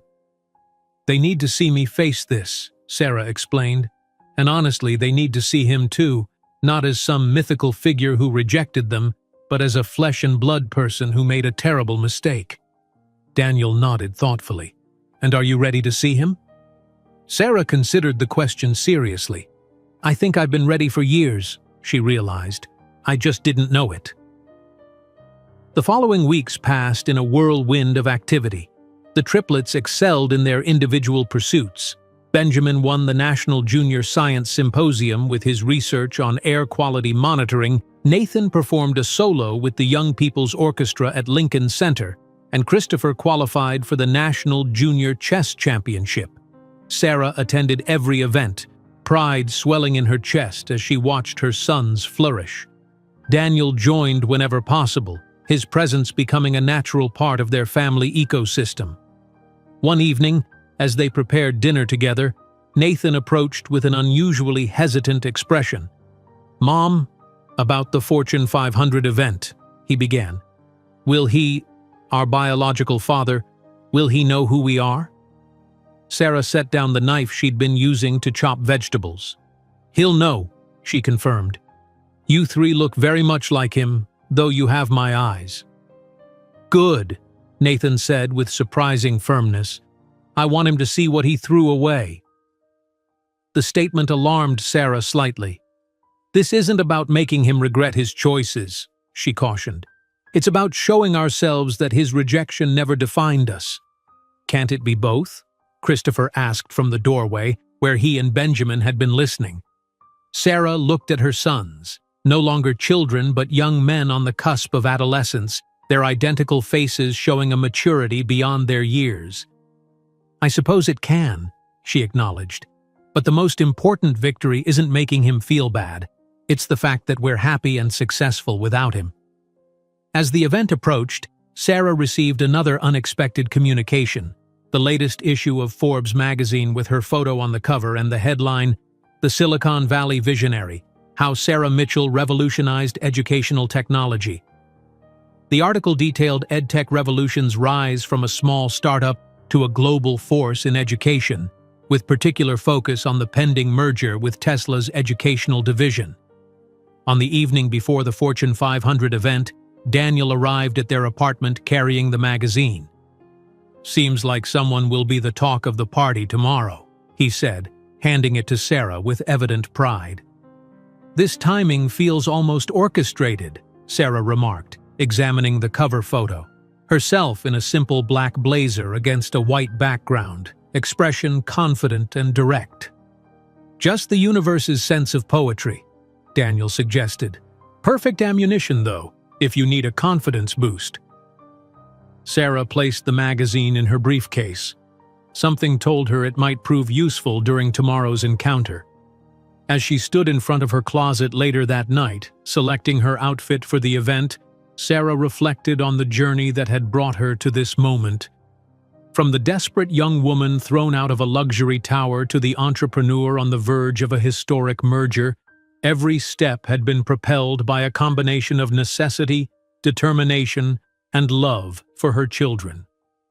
The black Valentino dress she finally chose represented a subtle statement, elegant without being ostentatious, powerful without trying to prove anything. She had earned her place in these circles not through birth or marriage but through intelligence and perseverance. While choosing her dress for the Fortune 500 event, Sarah didn't imagine that her reunion with Alex Whitman would be just the beginning of a sequence of events that would transform not only her life, but his as well, in ways neither of them could predict. Sarah slipped the Forbes magazine into her designer handbag as a talisman of sorts, a physical reminder of how far she had come. Tonight would mark the culmination of a journey 12 years in the making, a return not as the heartbroken woman expelled from luxury, but as someone whose very name commanded respect in boardrooms worldwide. "Mom, are these cufflinks straight?" Benjamin adjusted his sleeves, the Armani tuxedo fitting his 12-year-old frame with surprising elegance. All three boys wore identical suits, though each had selected different accessories. Benjamin's sapphire cufflinks, Nathan's musical note tie pin, Christopher's chess piece pocket square, subtle declarations of individuality amid their matching appearances. "Perfect," Sarah assured him, her hands steady despite the anticipation coursing through her veins. Her own reflection in the full-length mirror revealed a woman transformed, the Vera Wang midnight blue gown accentuating her slender figure, the sapphire and diamond necklace from Daniel catching light with every breath. Gone was the department store dress, the desperate hope, the naive trust. In their place stood confidence forged through adversity. "You look beautiful," came Daniel's voice from the doorway. He entered the apartment with the quiet assurance that had first drawn her to him, his tuxedo impeccable, silver hair at his temples lending gravitas to his still youthful face. "As do you," Sarah smiled, accepting his gentle kiss on her cheek. Their relationship had evolved into something she never thought possible after Alex, a partnership of equals, built on mutual respect rather than dependency or power imbalance. "The car is waiting downstairs," Daniel informed them, handing Sarah a slim envelope. "And this just arrived by courier." Inside was the latest issue of Forbes with her cover prominently displayed, alongside a handwritten note. "Congratulations on changing the face of education. The world is watching. Elon." The Tesla founder's endorsement on the eve of their merger announcement felt like the universe confirming she had chosen the right path. Sarah placed the magazine in her clutch purse, another piece of armor for the evening ahead. "Are we ready?" she asked, looking at her assembled family, the three remarkable boys she had raised alone and the man who had entered their lives when they were already whole. "Ready," the triplets answered in unison, their excitement barely contained beneath the formal attire. The ride to the Plaza Hotel passed in thoughtful silence, Manhattan's lights creating a glittering backdrop to their journey. Sarah's mind flashed back to that rainy night 12 years ago, standing abandoned on the sidewalk, pregnant and terrified, staring up at a different luxury tower as her world collapsed. Now she was returning, not seeking admission to someone else's kingdom, but as royalty in her own right. "Remember," she said softly to her sons as the car approached the hotel, "tonight isn't about confrontation, it's about closure." "And maybe a little justice," Christopher added, a gleam in his eye that reminded Sarah so much of herself. The Plaza Hotel's grand ballroom had been transformed for the Fortune 500 recognition event. Crystal chandeliers cast warm light over tables adorned with elaborate floral arrangements, while waitstaff circulated with trays of champagne and hors d'oeuvres. The country's business elite mingled in groups, CEOs, investors, and industry leaders engaged in the delicate dance of power and influence that characterized such gatherings. In the center of it all stood Alex Whitman, commanding attention with practiced ease. At 45, he remained handsome, though fine lines around his eyes and a touch of gray at his temples hinted at the passage of time. His tuxedo, undoubtedly custom-made, fit his athletic frame perfectly as he raised a glass in a toast to fellow executives. "Whitman managed to gather everyone who matters," commented a banking executive to his colleague, unaware that Sarah could overhear as she waited with her family just outside the main entrance. "Ladies and gentlemen," Alex announced, his voice carrying through the ballroom as he approached the microphone, "when you see who I've specially invited tonight, you'll understand how far some of us have come and others haven't." The audience laughed politely, not grasping the targeted malice behind his words. Alex smiled with subtle cruelty, anticipating the moment when Sarah Mitchell, The insignificant teacher who had dared to think she belonged in his world would enter awkwardly, probably still teaching in the Bronx, perhaps with a troubled child in tow. The public humiliation would be his gift to her, a reminder that she should never have threatened a Whitman. The double doors to the ballroom opened. The buzz of conversation ceased instantaneously. Sarah Mitchell entered radiantly in her Vera Wang gown, flanked by three tall, identical young men in impeccable Armani tuxedos. Beside her walked Daniel Reynolds, whose face had recently graced the cover of Time magazine as the visionary who succeeded Elon Musk. He held her hand with confident, unassuming support. Alex's crystal tumbler trembled, spilling champagne onto his starched cuff. Sarah moved through the suddenly silent room with graceful confidence, acknowledging acquaintances with slight nods but maintaining her course directly toward Alex. The crowd parted before her like a sea, collective recognition dawning as they connected the woman before them with the magazine cover that had circulated through their social circles that very week. "Thank you for the invitation, Alex," Sarah said calmly, her voice carrying in the hushed room as she approached him at the center of the ballroom. "I presume you'd like to finally meet your sons?" The phrase, delivered in perfectly audible volume, created a ripple of shocked whispers followed by frantic silence.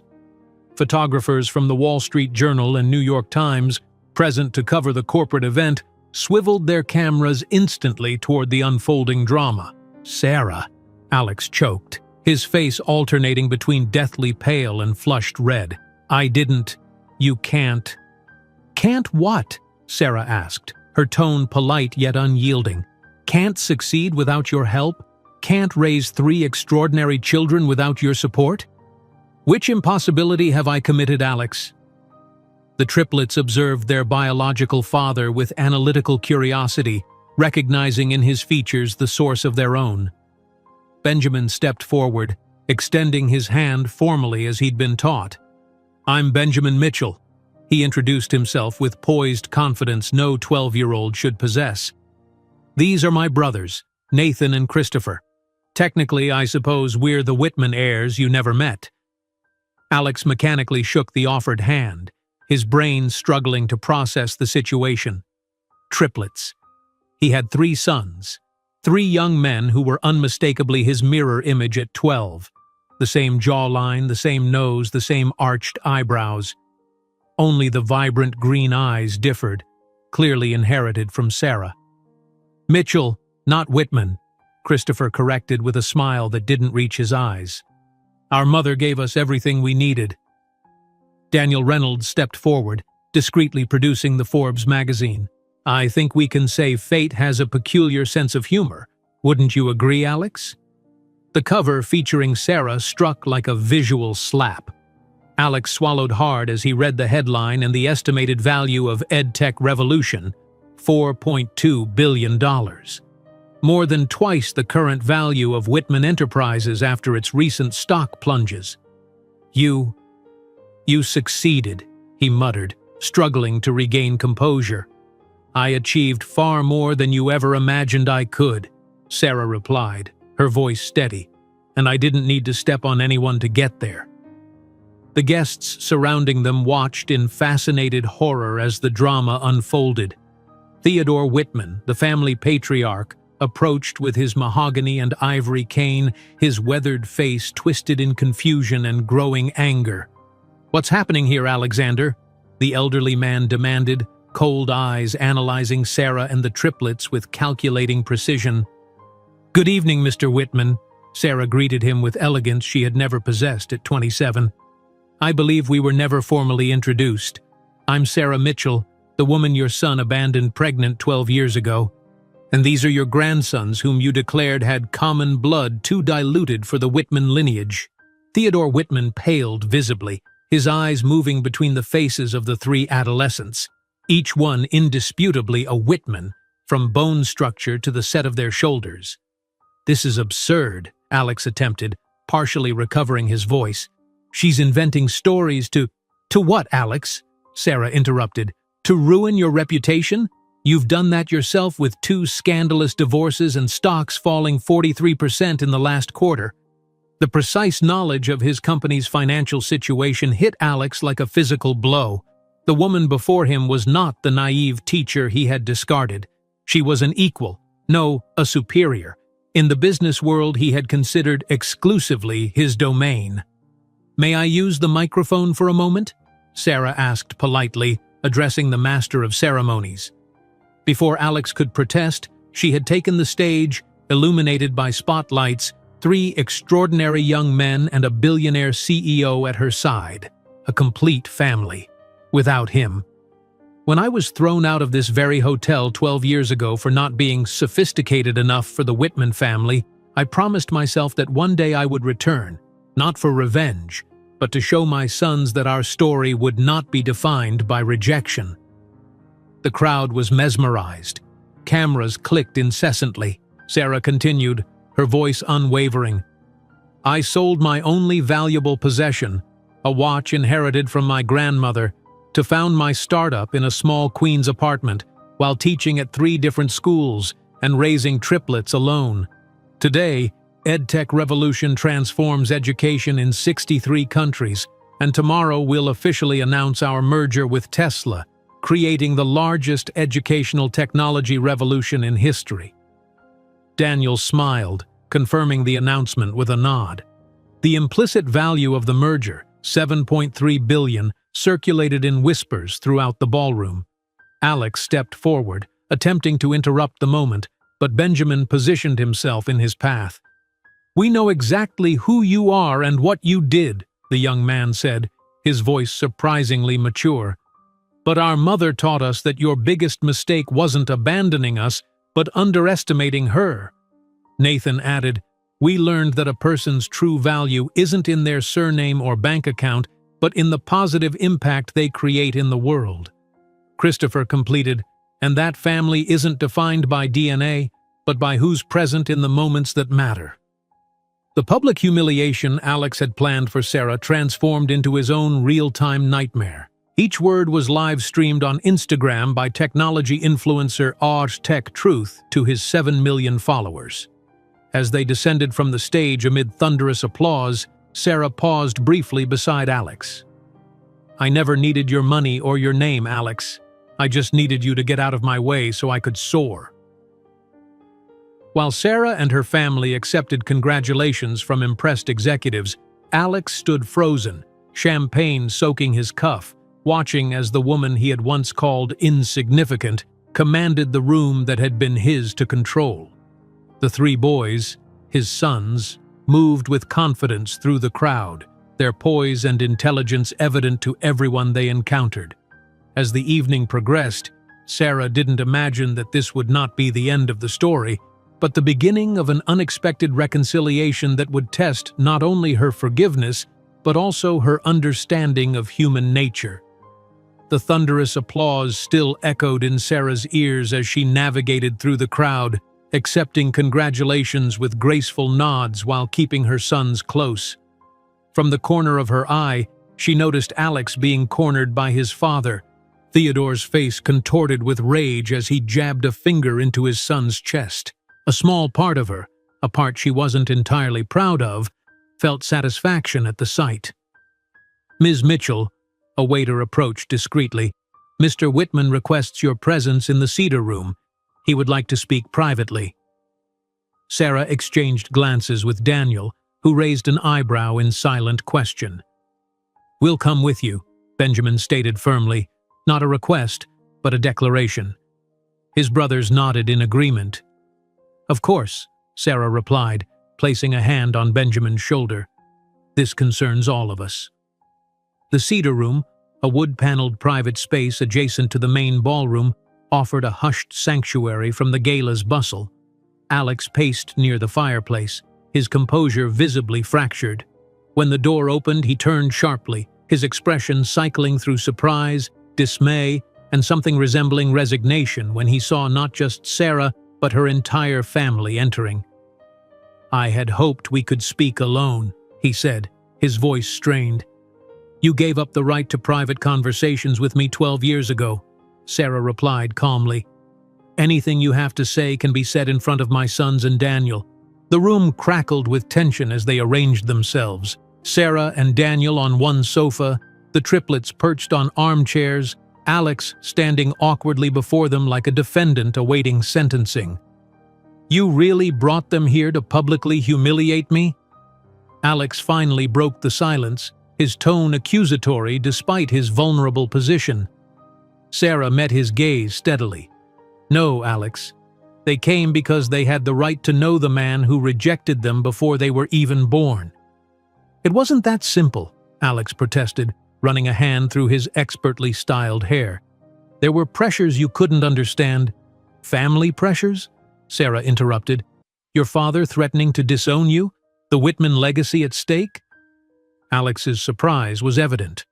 "How did you—" "We know everything," Benjamin stated flatly.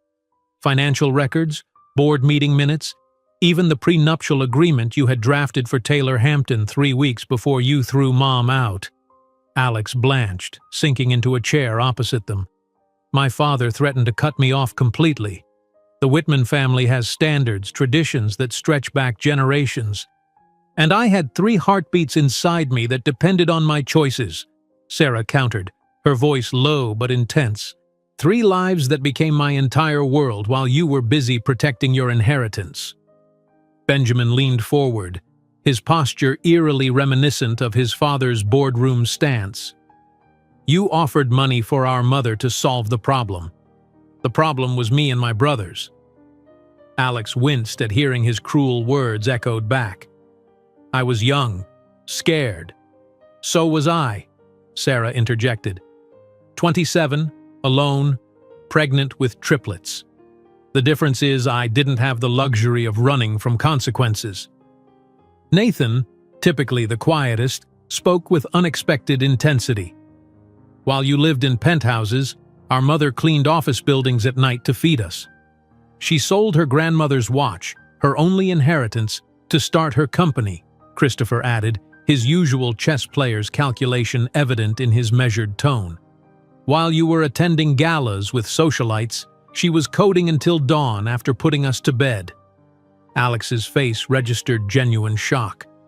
I didn't know." "You never asked," Sarah replied simply.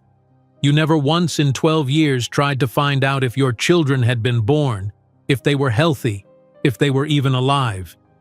"I sent checks," Alex protested weakly, "every month for the first year, which I returned unopened," Sarah confirmed.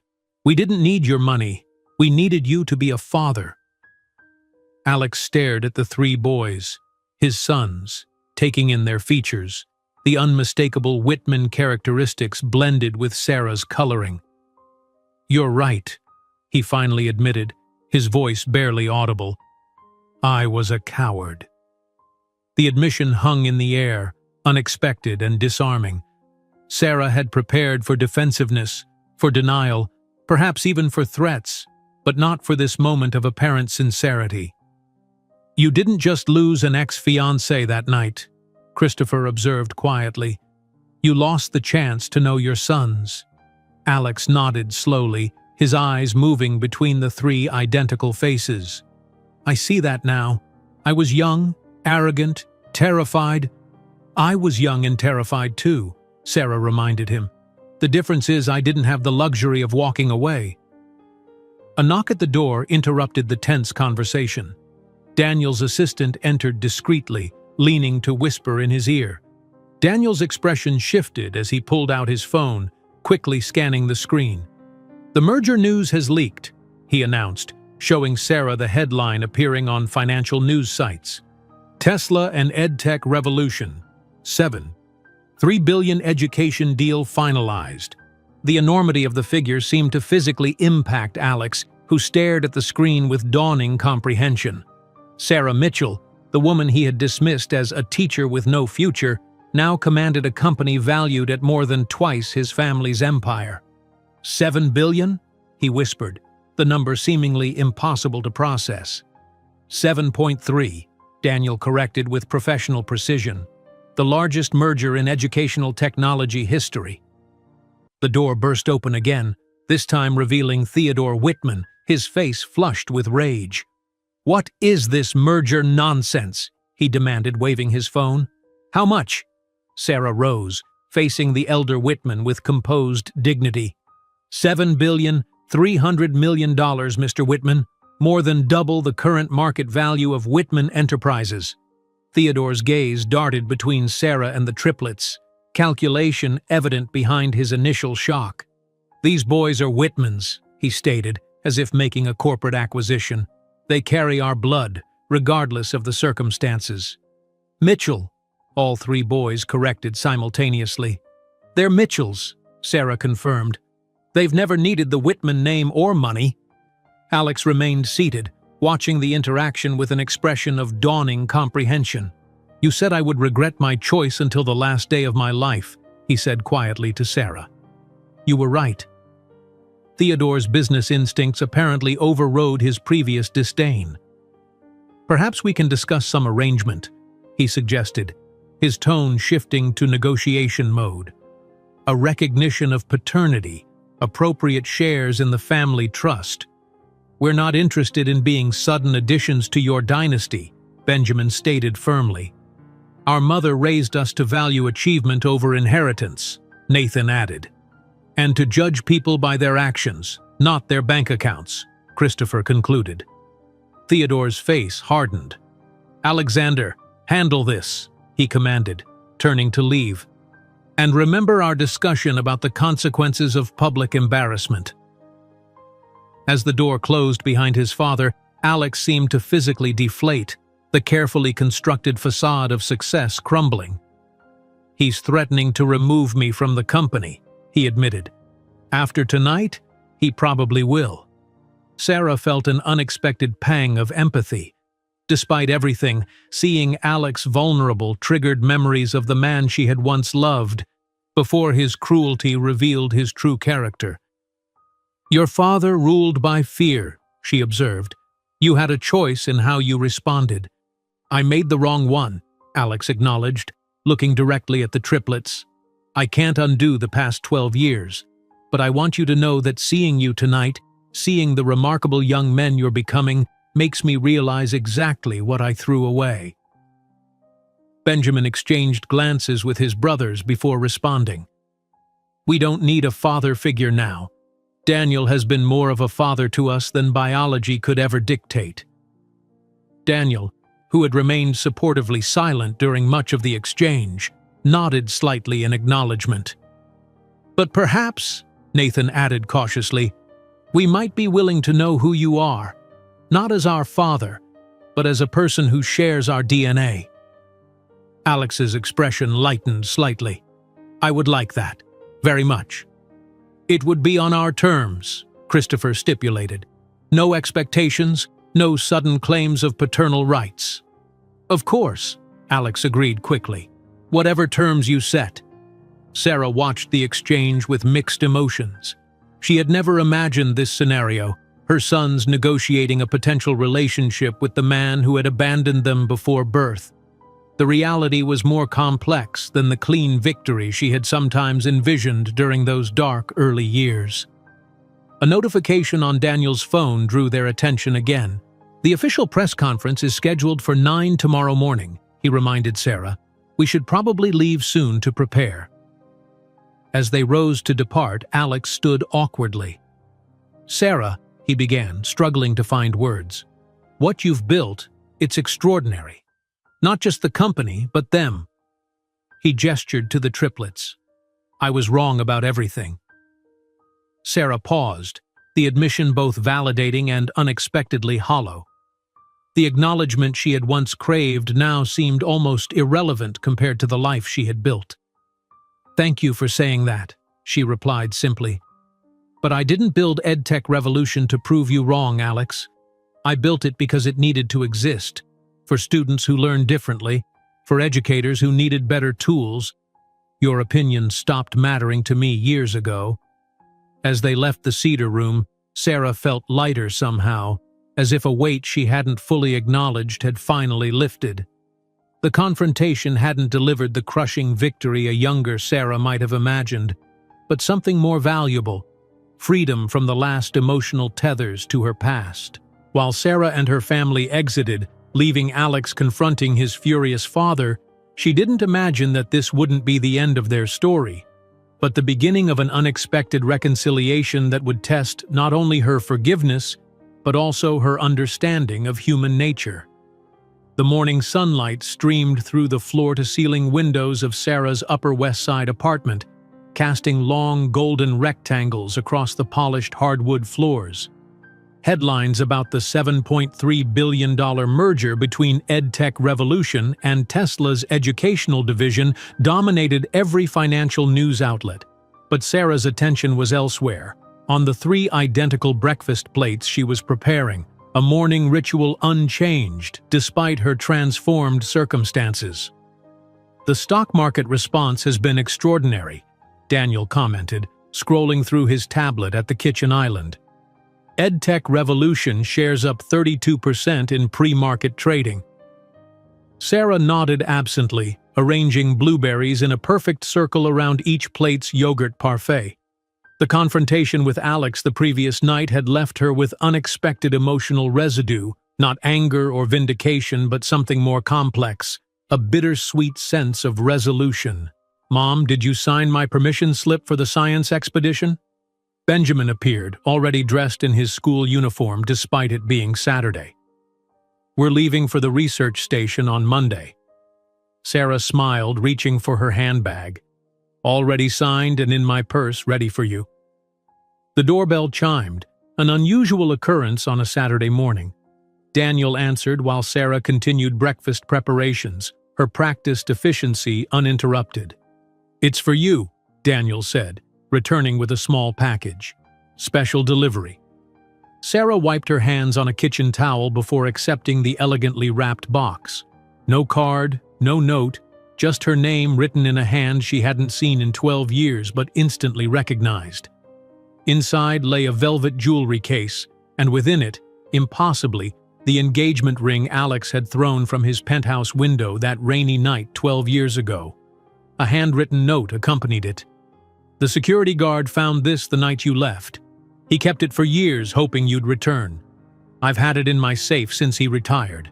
It belongs to you, not as a reminder of us, but as a symbol of your extraordinary journey. Alex." "Is that—" Daniel began, recognizing the significance of Sarah's shocked expression. "The original ring?" she confirmed, her voice barely above a whisper. "The one he threw out the window the night he told me I wasn't worthy of the Whitman name."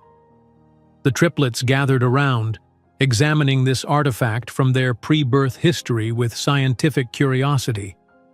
"How did it survive the fall?" Christopher wondered, always the practical one. "It landed on an awning, apparently," Sarah explained, reading further in the note. "The odds seem impossible." "Like the odds of a single mother of triplets building a multi-billion-dollar company?"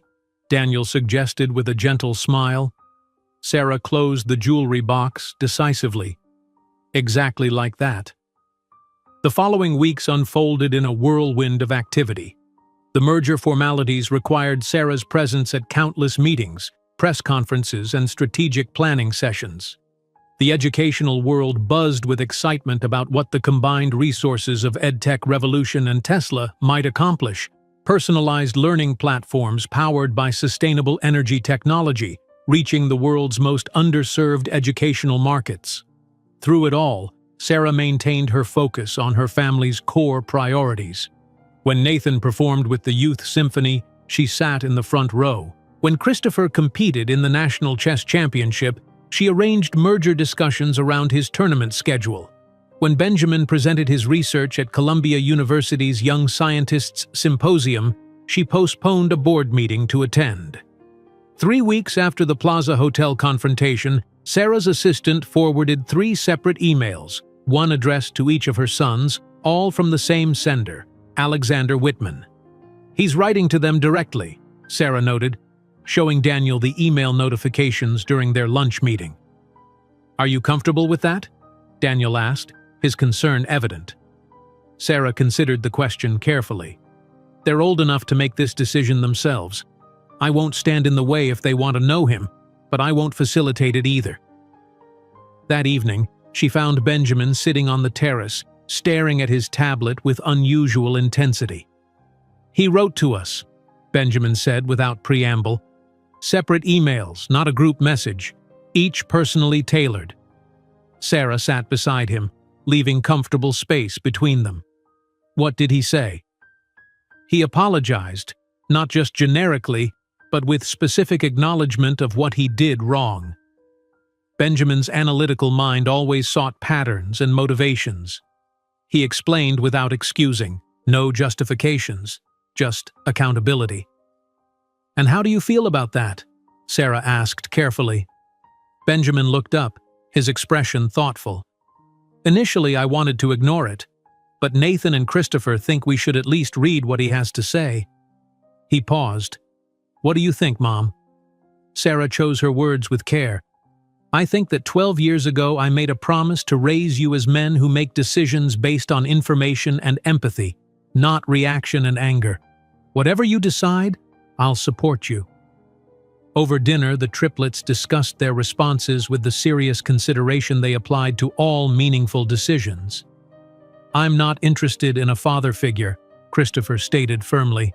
"We already have Daniel, but I am curious about the genetic and personality traits we might share." Nathan nodded. "The scientific aspects interest me too. Nature versus nurture."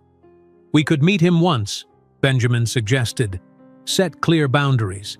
Make it a fact-finding mission rather than a relationship initiation." Sarah listened to their mature deliberation with pride tinged with melancholy. At 12, they were discussing complex emotional terrain with more sophistication than many adults she knew. The boys collectively decided to respond with a single email, agreeing to a meeting under specific conditions, a public location, all three brothers present together, and Daniel invited as well, a clear statement that any potential relationship with Alex would not undermine their existing family structure. 2 days later, in a quiet corner of Central Park, the meeting took place. Sarah watched from a bench 50 yards away, close enough to intervene if needed, distant enough to grant independence. The sight of her 3 sons sitting across from their biological father created a surreal tableau, 4 faces with unmistakable shared features engaged in careful conversation. After an hour, the boys returned to where Sarah waited, their expressions a mixture of curiosity, satisfied, and mild disappointment. "He's not what I expected," Nathan admitted as they walked home. "More uncertain than he seems in public." "He asked a lot of questions about our interests," Benjamin added. "Seemed genuinely impressed by our accomplishments." "He wants to meet again," Christopher concluded. "We said we'd think about it."